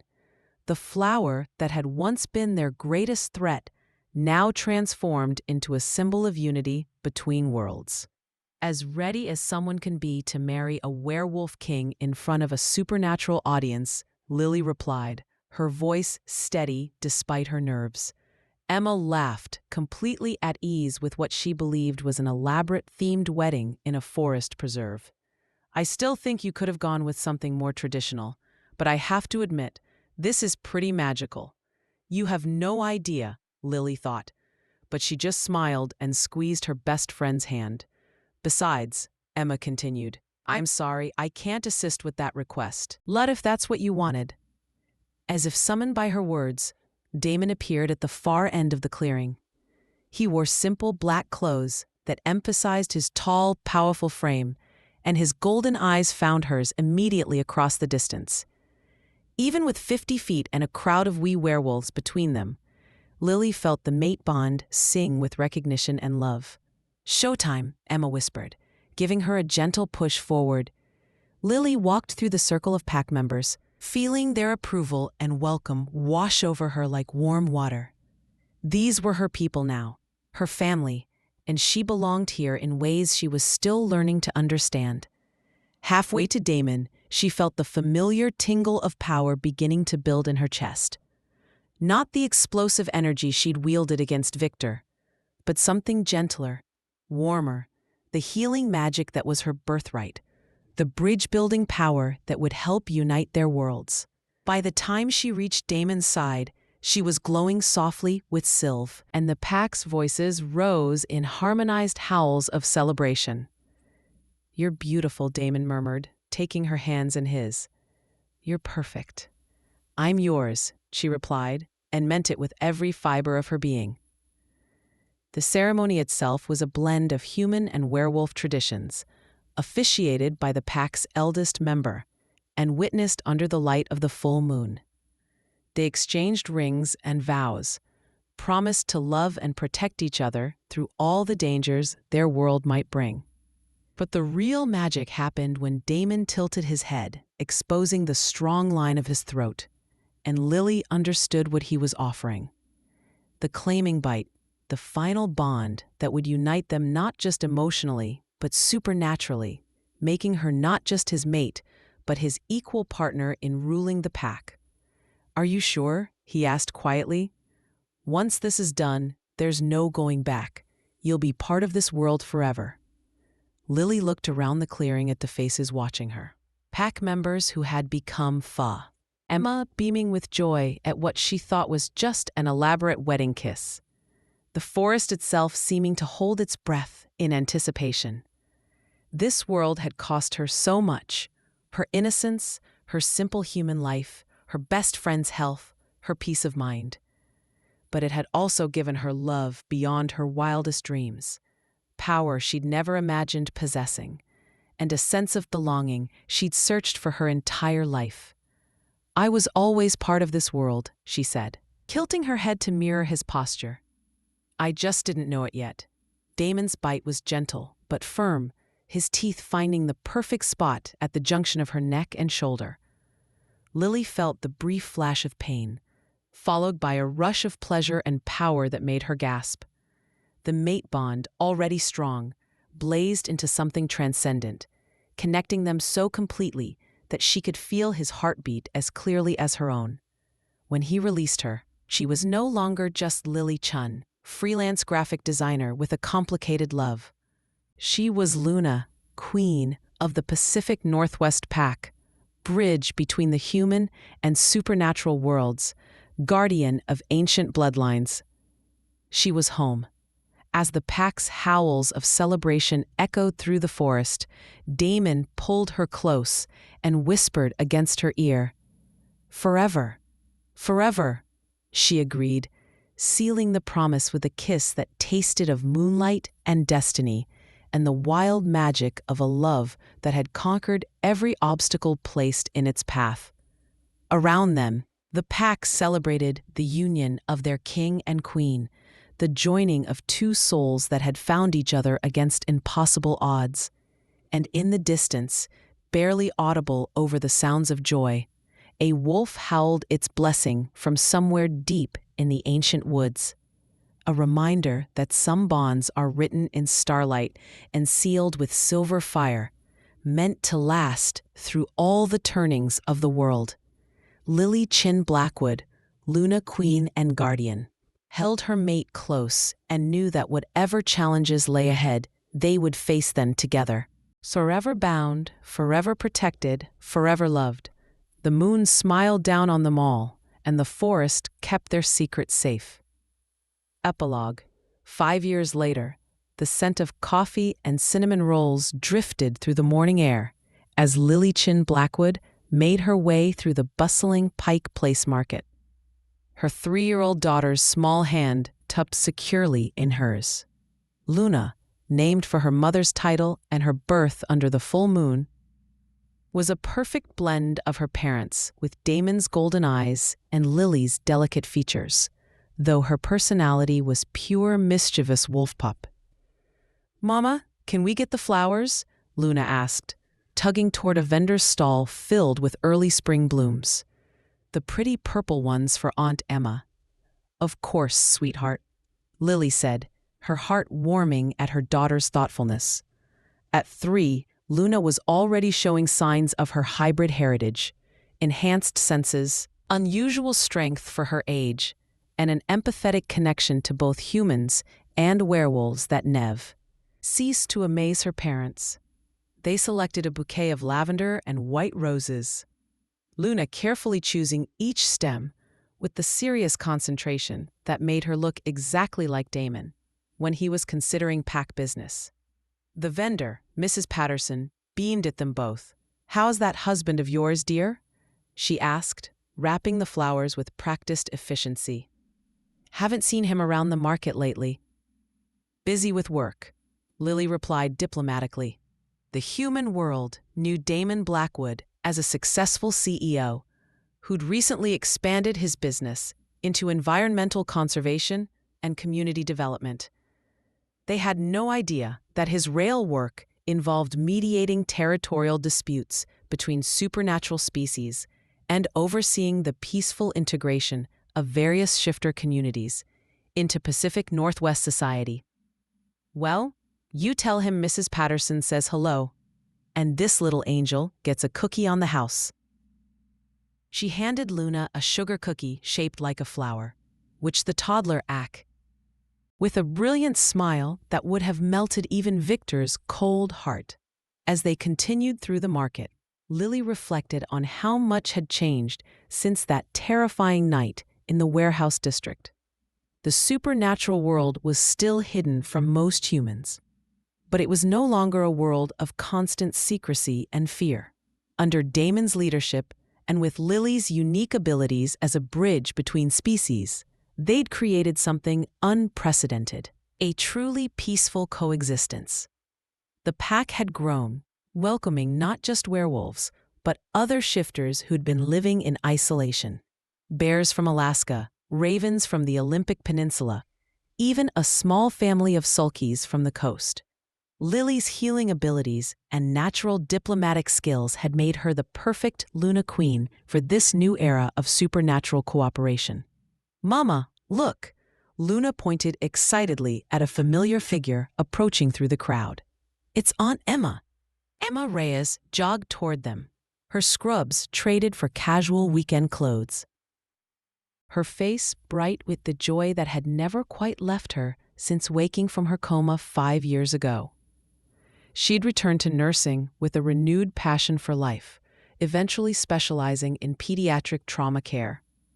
She had no memory of the supernatural events that had nearly killed her, but she'd retained an inexplicable ability to comfort frightened children and an intuitive understanding of when someone needed help.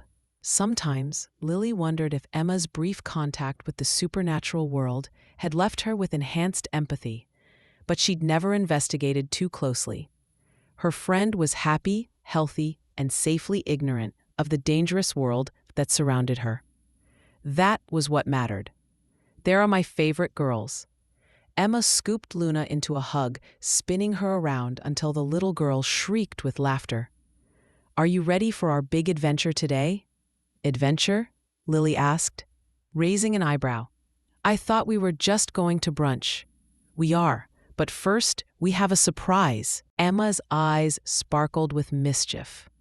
"Someone very special wants to see Luna." Before Lily could ask who, a familiar voice called out from behind them. "I hope there's room for one more at this family reunion."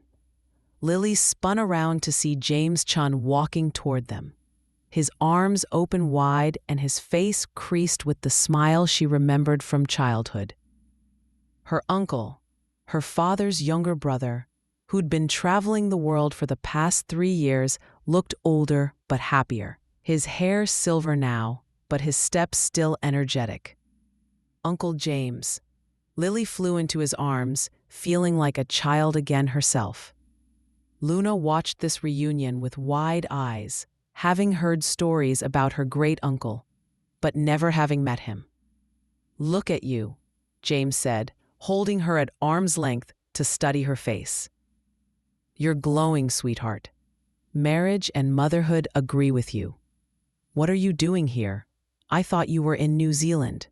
"I was. But Emma called and said I had a great niece I needed to meet and a nephew, who apparently deserves my approval."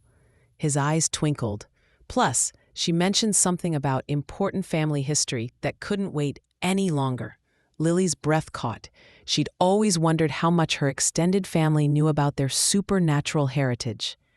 Her parents had died before she could ask the right questions, and her aunt had taken those secrets to her grave 2 years ago. "Uncle James," she said carefully, "what do you know about our family? About where we come from?" He smiled and knelt down to Luna's level. "Hello, little moonchild. Do you know why your eyes are so pretty and golden?" Luna giggled. "Because I'm special like Daddy." "That's right. And do you know why you can talk to the ravens in the park? And why you always know when someone is sad?" Luna nodded solemnly. "Because I'm a bridge. Mama told me." James looked up at Lily with approval. "You're raising her well. She knows what she is without being burdened by it." "James," Emma interrupted gently, "maybe we should have this conversation somewhere more private." "Good idea." James stood, taking Luna's free hand. "I know the perfect place. There's a little coffee shop near the waterfront where the owner is very understanding about unusual family discussions." The coffee shop turned out to be a cozy place called The Sanctuary, tucked between a bookstore and a vintage clothing boutique. The moment they walked in, Lily felt the subtle tingle of supernatural wards and protective spells woven into the very walls. The owner, a woman with silver-streaked hair and knowing eyes, greeted James like an old friend. "The usual table, Mr. Chin. Please, Margaret, and perhaps some of your special hot chocolate for the little one." They settled into a corner booth that was somehow more private than it should have been, given the shop's small size. Luna immediately curled up next to Emma, who began braiding the child's dark hair with the automatic ease of a beloved aunt. "Now then," James said, settling back in his chair, "where should I begin? With your great-great-grandmother who could speak to wolves? With the ancestor who helped establish the first supernatural sanctuary in the Oregon Territory? Or perhaps with your parents who died protecting the location of the most important guardian bloodline in North America?" Lily's coffee cup rattled against its saucer as her hand shook. "They didn't die in a car accident. No, sweetheart. They died defending our family's secrets from a group of hunters who'd spent decades tracking our lineage. They died heroes, making sure that knowledge stayed buried until you were old enough and strong enough to claim your inheritance." "My inheritance?" James smiled. "Your power? Of course, but also this." He reached into his jacket and pulled out an ornate wooden box, its surface carved with symbols that seemed to shift and move in Lily's peripheral vision. "What is it?" "The Chin Family Grimoire. Generations of knowledge about bridge magic. Healing techniques, diplomatic protocols for dealing with various supernatural species. Everything our ancestors learned about maintaining peace between worlds." Lily stared at the box, feeling power radiating from it like heat from a fire. "Why now? Why didn't anyone tell me about this before?" "Because you had to choose your path freely. If you'd known you were destined to be a bridge between worlds, would your love for Damon have been real? Would your choices have been truly yours? James' expression grew serious. Your parents made me promise to only reveal this after you'd found your mate and accepted your role naturally. Uncle James, Emma said softly, I don't understand half of what you're talking about, but I can see this is important. Should I leave you two alone? No, Lily said immediately, reaching for her friend's hand. If this is about who I really am, then you should know too. You're family, Emma. You've always been family. James studied Emma with curious eyes. She doesn't remember, does she? The attack at the hospital? Remember what? Emma looked between them, confusion clear in her expression. Nothing, Lily said firmly. Some things are better left forgotten. Perhaps, James agreed. But she should know that she's under the Pack's protection for life. Her sacrifice didn't go unnoticed or unappreciated. What sacrifice? Emma asked, but before anyone could answer, the coffee shop door chimed and a familiar presence filled the space. Gaiman walked in, his golden eyes immediately finding his family across the room. He'd clearly come straight from Pack business. His hair was mussed, and there was a tension in his shoulders that spoke of difficult negotiations. But when Luna saw him, she squealed, "Daddy!" and launched herself from the booth, all that supernatural strength and speed propelling her across the room faster than any human child should have been able to move. Damon caught her effortlessly, spinning her around as his expression softened into pure love. "There's my little moon. Have you been good for Mama and Aunt Emma? I helped pick flowers, and I met Great Uncle James, and he has magic stories." Luna babbled excitedly, her golden eyes sparkling with delight. Damon's gaze found James over their daughter's head, and Lily could practically see him cataloging threats and assessing intentions with alpha thoroughness.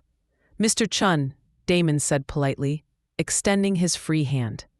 "I've heard a lot about you from Lily." "All good things, I hope," James replied, shaking Damon's hand with equal politeness. "Though I suspect you've been running background checks on me since the moment you learned I existed." Damon's smile was sheepish. "Pack security is important, especially where my family is concerned, as it should be. You're protecting something precious." James gestured to the ornate box on the table. "I was just explaining to Lily about her family's legacy." Damon's eyes sharpened as he took in a magical artifacts, and Lily could see him shifting into Alpha King mode. What kind of legacy? The kind that explains why she was able to destroy Victor with guardian magic, why she can heal supernatural injuries, and why your daughter talks to ravens. James said calmly, "The Chin family has been serving as bridges between the supernatural and human worlds for over 3 centuries. "Daddy, what are bridges?" Luna asked. If you enjoyed listening this story, please hit the like button, share it with someone who'd love this, and subscribe to Nightbond Narratives. And ring the bell so you don't miss what's coming next. Leave a comment below from which part of the world you are watching. Also, tell me which part of the story you like the most. Clearly following more of the conversation than a normal 3-year-old should. Bridges help different people understand each other, Damon explained, settling into the booth beside Lily with Luna on his lap. They bring peace where there might otherwise be fighting. Like what Mama does when the big wolves argue, exactly like that. Damon's hand found Lily under the table, squeezing gently. "Your Mama is very good at helping everyone get along. Am I going to be a bridge too?" "Someday, if you choose to be," Lily said, echoing the words James had used about her own destiny. "But for now, you just get to be our little moon." Luna seemed satisfied with this answer and turned her attention to exploring the contents of James's magical box. Her small fingers tracing symbols that glowed softly at her touch. "She's already incredibly powerful," James observed. Stronger than you were at her age, Lily. The bloodline is getting stronger with each generation. Is that good or bad? Emma asked, practical concern in her voice. Good if she's raised with wisdom and love, which she clearly is. James smiled at the family picture they made. Damon's protective presence, Lily's gentle strength, Luna's innocent curiosity, and even Emma's loving concern. She'll be the most powerful guardian in generations. She might even be the one to finally bring the supernatural world fully into the light. What do you mean? Lily asked. The old ways are changing. Humans are becoming more accepting of differences, more open to possibilities they once would have dismissed as fantasy. Within Luna's lifetime, there might not need to be secrets anymore. Lily considered this. Watching her daughter examine a crystal that sparkled with inner light. A world where Luna wouldn't have to hide her nature, where love like hers and demons wouldn't require secrecy and constant vigilance. It seemed almost too wonderful to hope for. But that's the future, James continued. For now, you have a family to raise and a pack to lead. Speaking of which, he pulled a thick envelope from his jacket. Wedding present. 5 years late, but better than never. Lily opened the envelope to find property deeds, legal documents, and photographs of a beautiful lodge nestled in the mountains north of Seattle. It's been in our family for generations, James explained. A safe house, a gathering place, a training ground for young guardians. I think it's time it came back into active use. James, this is too much, Lily protested, but he waved her objections away. Nonsense. It's your birthright. Besides, Luna will need somewhere to learn to control her abilities as she grows older. And from what I hear, your pack could use a proper retreat center for meetings and ceremonies. Damon was studying the photographs with interest. It's beautiful and strategically positioned for protecting the territory. Plus, Emma added with a grin, it looks like the perfect place for family vacations. Assuming I'm still invited to those always, Lily said firmly, squeezing her friend's hand. Family doesn't end in blood. Em, you taught me that. They spent the rest of the afternoon at the sanctuary, sharing stories and looking through the Chun family grimoire. Emma listened to the edited version of their adventures with fascination, accepting the supernatural elements as elaborate metaphors rather than literal truth. It was better that way, safer for everyone. As the sun began to set, casting golden light through the coffee shop's windows, Luna fell asleep in her father's arms, exhausted by the day's revelations and magical encounters. We should head home, Lily said softly, gathering up the precious family artifacts. Thank you, Uncle James, for everything. Don't thank me yet.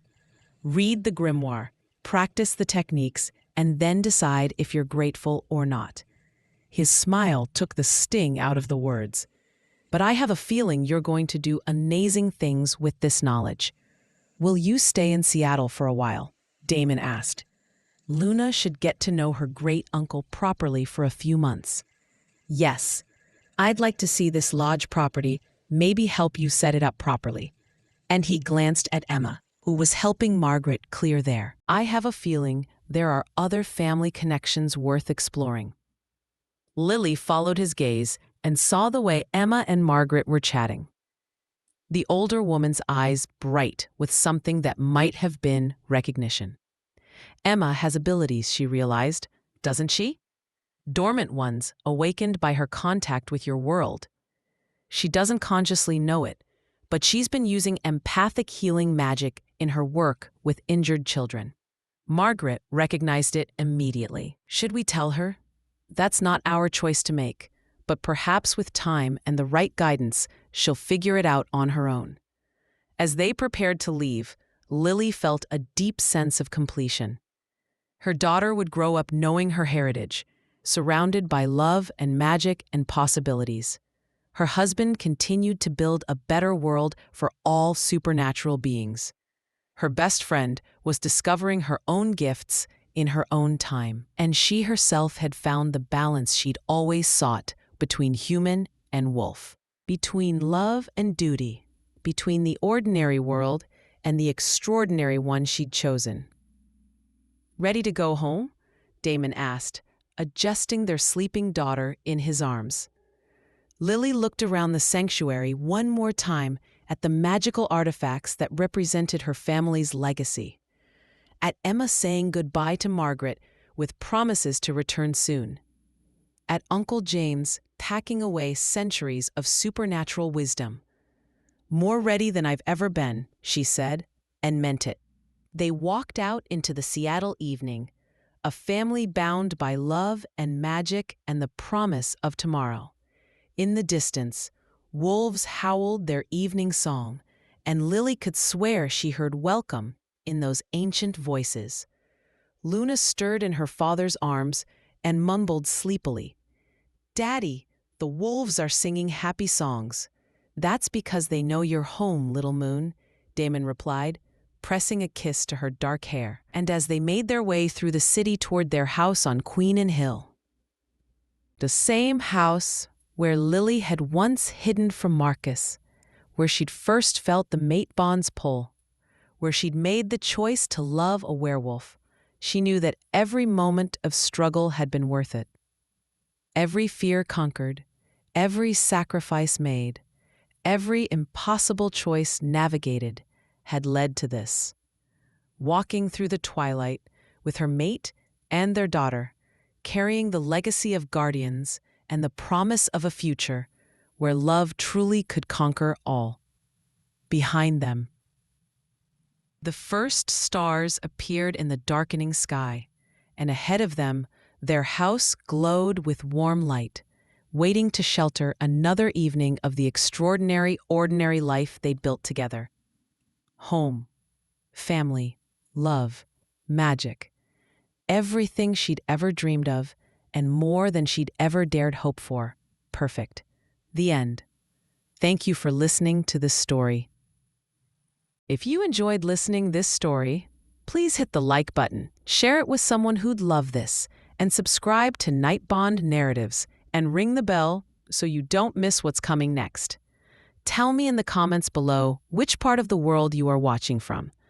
Also, tell me which part of the story you like the most.